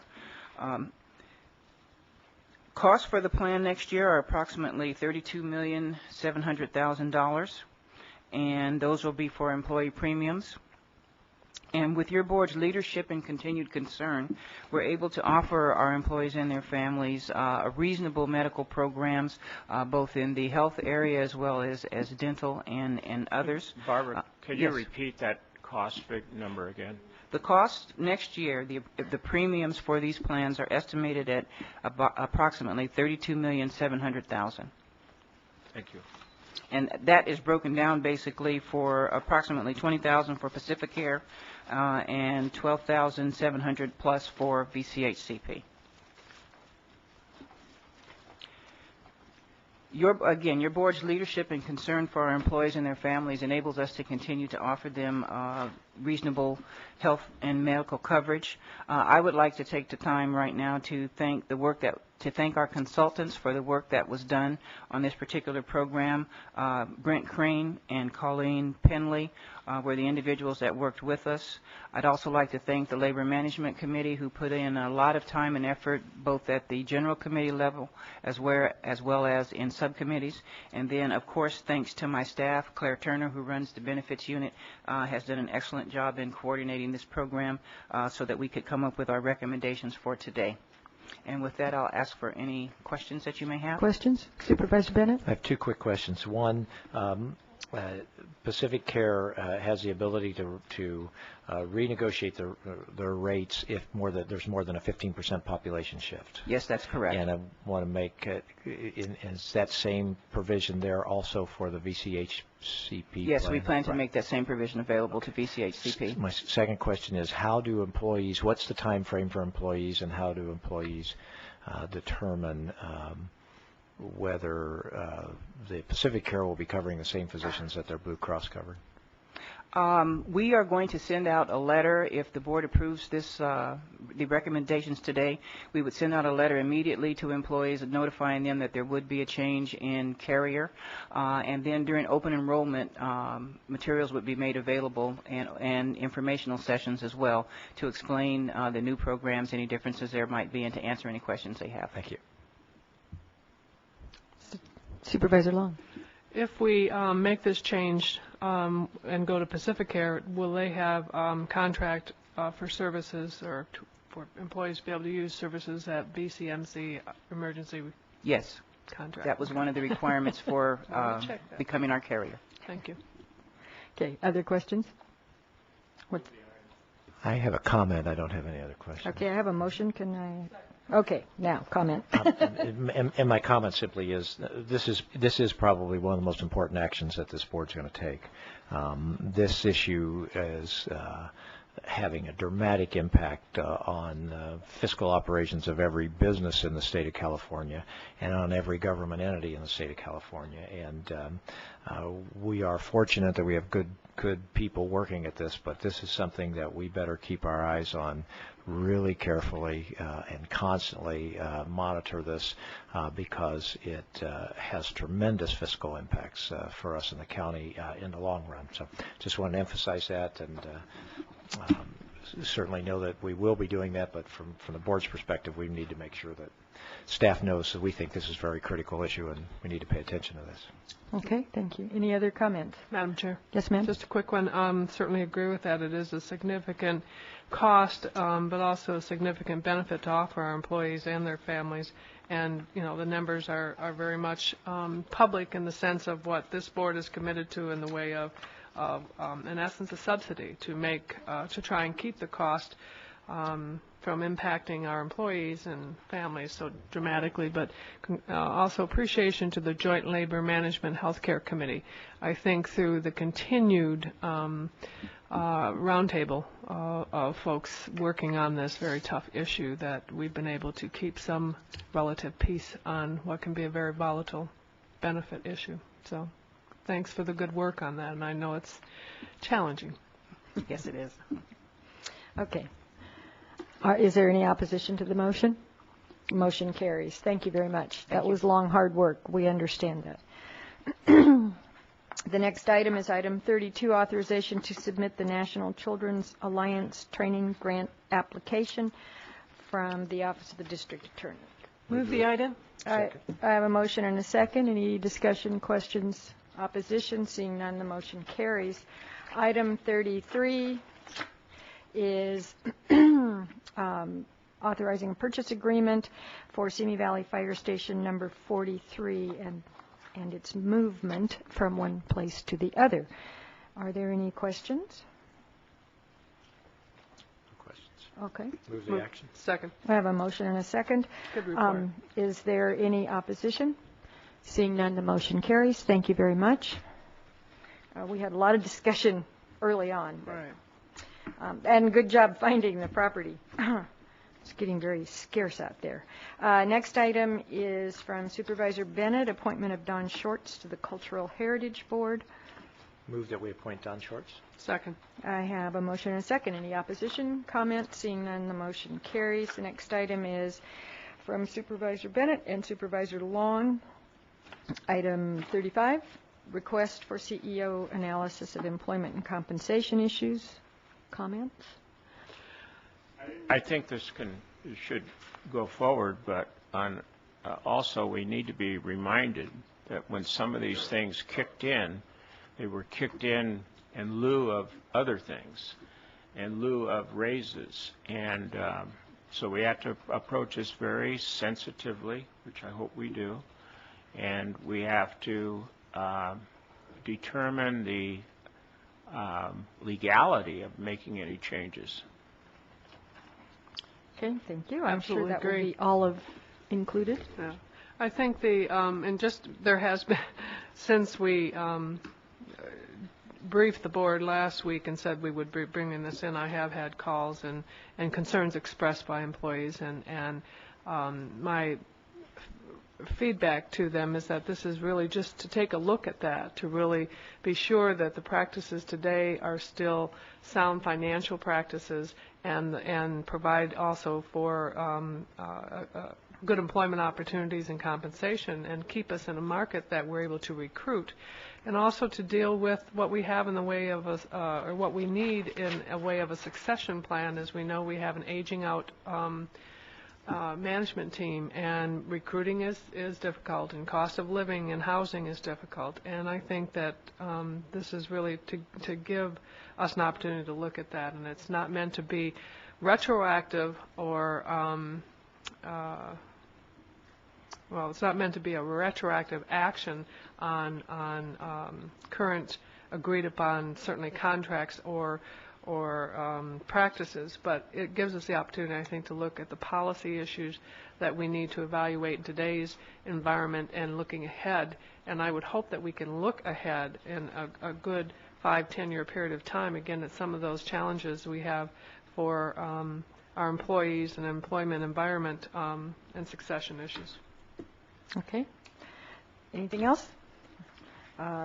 Move the recommended action. Second. I have a motion and a second. Any opposition? Seeing none, the motion carries. Item 36 is ratification of submission of a grant application to the U.S. Department of Justice Office of Community-Oriented Policing Services regarding the Ventura County Law Enforcement Crisis Intervention Team, CIT. Move the item. I have a motion and a second. Any discussion? Questions? Seeing none? Motion carries unanimously. Thank you. Sorry you had to wait all of that time and didn't even get to talk, but you got what you wanted. Okay, item 30. So, hey, you know, there is some... Move to receive and file. Second. I have a motion and a second to receive and file the correspondence agenda. Any opposition? Seeing none, the motion carries. That completes the board calendar except for item, forgot the number already. 27? Item 27. The board will go into closed session. At this time, we have several items listed, and so it is my recommendation that we go into closed session. We will return at 1 o'clock to do that particular item. If we're not done with the rest of the closed session, we can always go back in, but I need to give people a targeted time on that item. So we will be back at 1 o'clock. If God willing and the creek don't rise, we will take action on that item at that time. With that, we go into closed session.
like to turn on my microphone. I'd like to call the board back to order and continue our meeting. We are now done with our closed session. We have one item left to deal with, and that is item 27. Okay. Actually, I'm speaking into a wind tunnel, but, that's okay because it's on the record and we can just keep moving on. Item 27 is the lease transactions between the County of Ventura and Channel Islands Harbor Investment Company. Does the board wish to have any sort of report, et cetera? I do have some speakers wishing to speak. I don't see anything. So, we're on item 27, lease transactions between the County of Ventura and Channel Islands Harbor, and had you been paying attention, you would have heard that, because I read it to myself 3 times in a row. Okay. I was talking. I know. I apologize. Okay, I accept that. Teacher, yeah. I knew he wanted to kind of add that in there. I have no choice but to apologize. Okay, is there any discussion, any need for further staff report, et cetera? We're on item 27. Right, and I have 3 cards. Oh, okay, I'll wait till after. Okay. I know we were given some briefing and regarding what the parameters are, what constraints we're facing, and I'm just wondering if we can have those presented to us.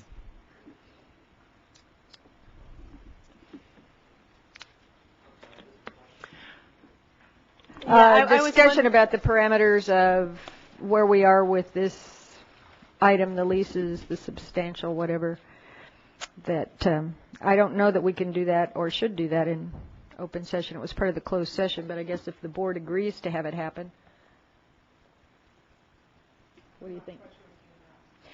What the constraints on the board in any decision. And also in reference to what has been approved, what was approved in 2002, what was so that we have an idea where we're starting from here.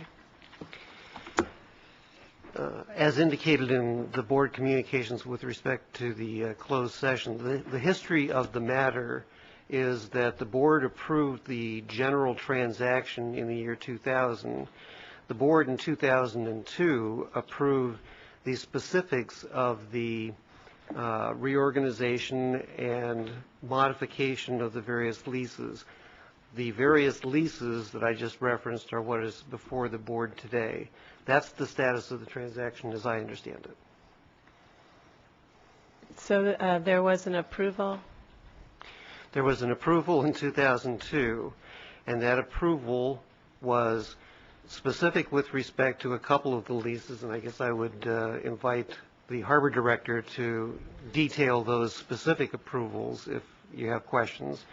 But it was general with respect to what the requirements of the reorganization and the leases that flowed from that reorganization would require. And that's precisely those leases implementing that approved plan by the board in June of 2002 is what's before the board. Okay, other questions? Okay. I have 3 cards. Mr. Quaintance, you spoke earlier, so we have a board policy of cumulative time. However, I'll give you 3 minutes this time, which would add up to more than is legal, but I'll do it.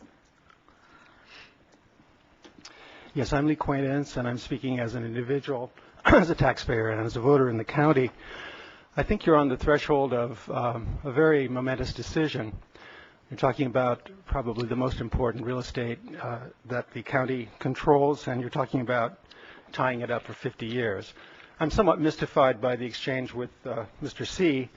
If this is just a ministerial act and everything has already been decided, I don't know why you would have a hearing at all. I assume that instead, since not everything was covered and there have been some changes in the leases from what was discussed at the prior sessions anyway, that they would be open for your general review. I find the most concerning the departure from the lease policies that are in the draft plan.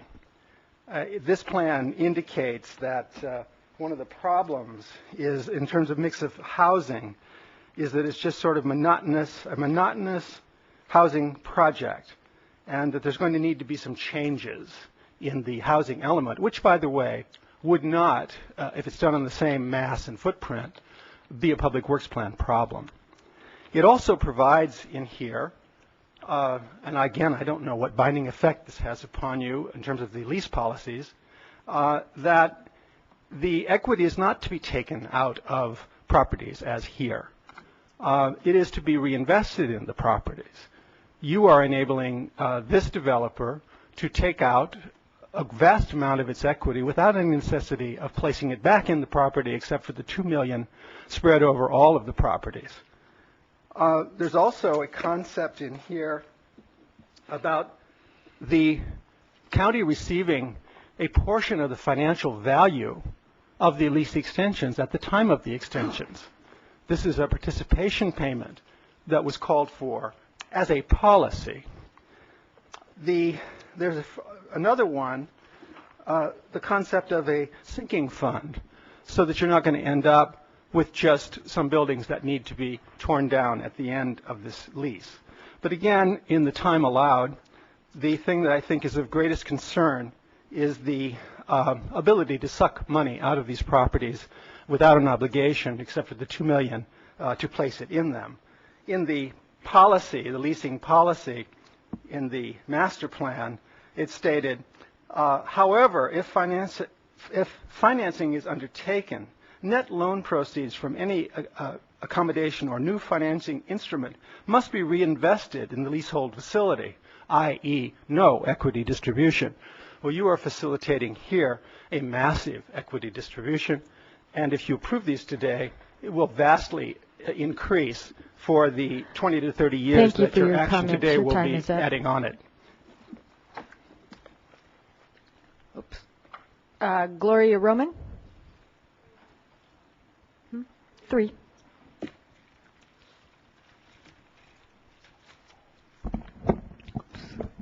Good afternoon, ladies, gentlemen. My name is Gloria Roman. I'm here to just maybe to see if you gentlemen and ladies can have a consideration towards the workers, the employees of all those restaurants and hotels. I feel that it's about time that these developers give something back to the community.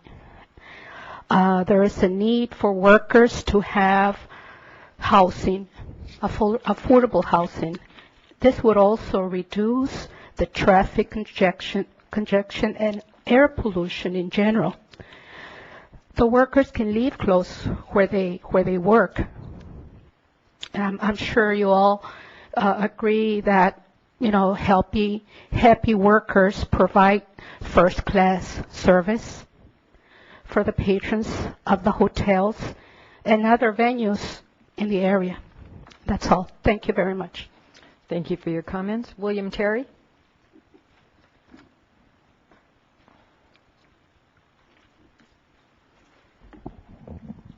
Good afternoon, Lady Chairperson and the board.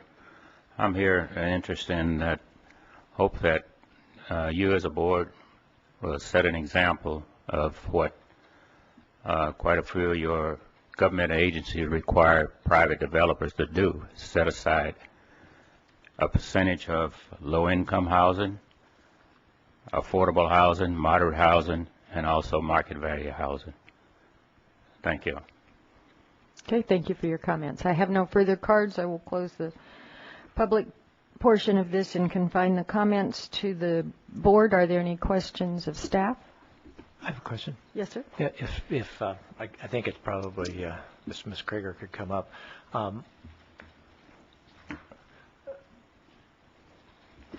Question was raised by Mr. Quintance if I never pronounce that last name right, Lee, my apologies. Implying that there's a violation of our county policy or plan, and I'm not exactly certain which document he was referring to. Was it the document that came out in June of '02, Lee? No, 1998.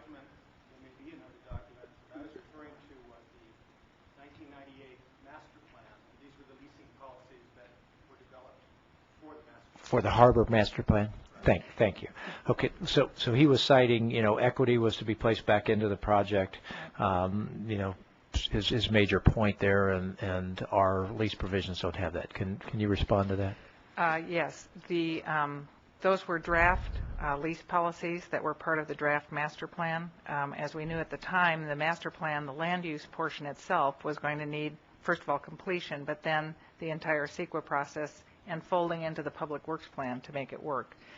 The lease policies that were attached to that for new leases, we are trying to follow, since they did get some board review, as much as we can, but they were never adopted. So they are not final policies of the county or of the board.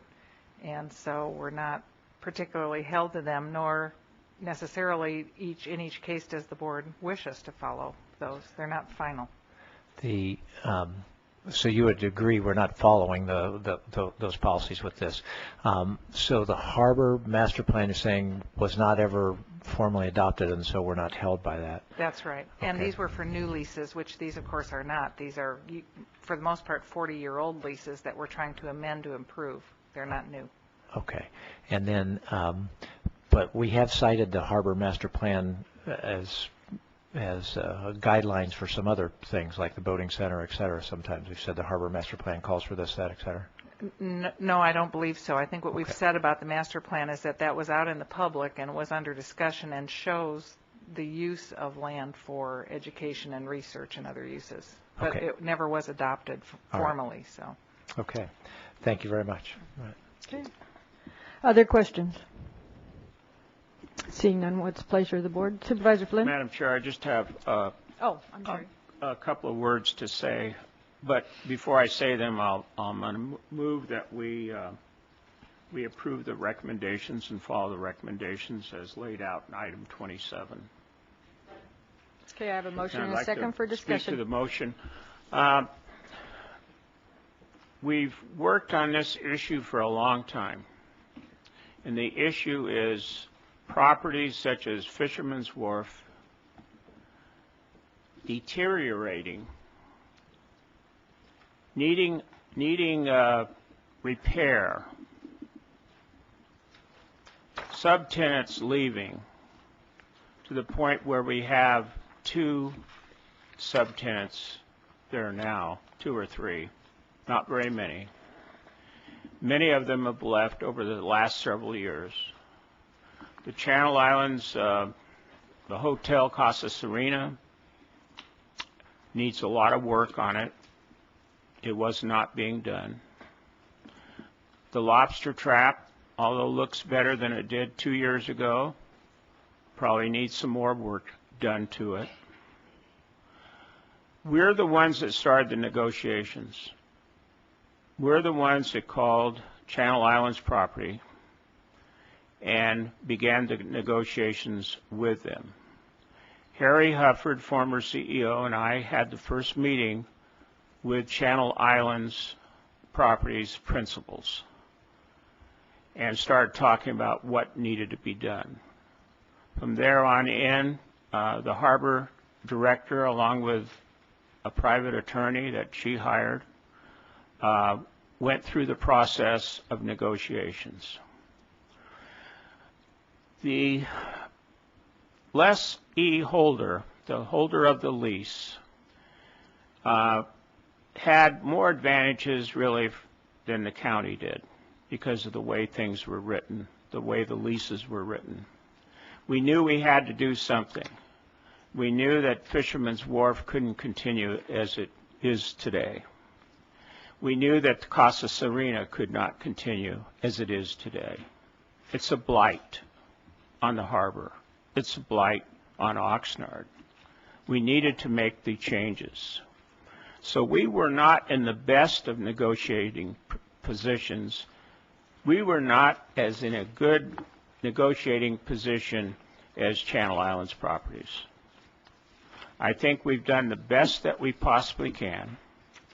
These issues were approved in June 18th of the year 2002, and it's before us today for a final decision.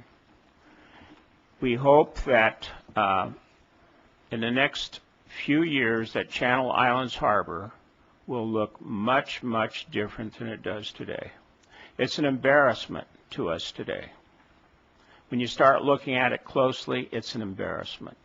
When you look at Fisherman's Wharf and you see windows falling out, you see wood that's cracked, you see a pavement parking lot that's not in good repair. When you go into the Casa Serena Hotel, it's not something that you want at the harbor. The harbor and the people of Ventura County deserve a lot more than that. We've got to make these changes. And that's the reason, Madam Chair and board members, for my motion. Okay, thank you. Further comments? Supervisor Parks? Yes, I had requested before our break that I had the opportunity to look through the leases, and myself and my staff have spent about a dozen hours reviewing and looking at how we thought we could make them a little bit better. The principle of the leases, I do support, and the objectives of it I support in terms of getting the hotel refurbished and renovated and giving us Fisherman's Wharf so we can really take it out to get some good redevelopment of that also. So the goals I absolutely support. After review, it looked like there's some opportunity that I would have liked to have seen in the leases. I understand if we move away from the concept of where we are at the leases, it would be considered a breach of contract. I'd like to have been able to look at incentivizing more the renovation replacement of the slips. There's, I believe, almost 400 slips out there. And I would like to have seen a requirement that they begin renovation within 5 years or revert back to the county. But as it makes good economic sense, I think, for the leaseholder, particularly with renovating the hotel, to make sure that while we have separated out the slips, that we get a good leaseholder for the slips so that we can get them replaced and renovated. And as a county, with some experiences we've had in Channel Islands Harbor, we know that there are companies out there that would like to be able to purchase those leases. So I am hoping that they will be renovated, and I have some confidence that will happen. The other thing that I would have liked to have seen is kind of what I see as our responsibility as a county as a whole, to look at trying to get some affordable low-income units. There's some 400 apartments out there that we're guaranteeing for some 50 years now to a new leaseholder, and it would have been, in my mind, a great opportunity to have made a requirement in these leases that, say, 10% of them be set aside for low income. And that's where I would have started. And if I couldn't get that, then what could we get short of 40 units of low income? But I know that there really isn't the ability or the will at this point on the board to do this. It's unfortunate. These leases are going to extend beyond our lifetime. So that this is the one chance we had, but I don't think, it's not to the point where I would vote against the leases because I do want to see renovation occur. I just see this as unfortunately, a missed opportunity. Other comments? I think that given where we were with the life of the lease and the condition of some of the properties, and I would like to say thank you especially to our staff, to Ms. Krieger and Mr. Johnson. I don't know how much you were involved in it, but I know the previous CEO was, certainly Supervisor Flynn in the beginning. It was at best very difficult, at worst a nightmare. to go into these and to go through these negotiations. And Supervisor Parks is correct. It would have been nice had we started the negotiations with a discussion of affordable housing. We were not particularly in the driver's seat, and I certainly hope that in the future we can find opportunities to provide what little housing in the county we have control over, to provide or help others provide affordable housing. However, I'm extremely pleased with what we have ended up with, and I am extremely happy when this goes forward to see the asset of our harbor, the county's harbor, which is the people's harbor, improve and to start performing and be a place that people want to go to for all sorts of reasons, whether it's getting Kitty Beach to recirculate correctly, dinners on the harbor, boaters who want to be on their boats, whatever reason, all people in the county can start to enjoy the harbor and the benefits from the harbor. So I would hate to close this without giving a thank you to those who worked on this.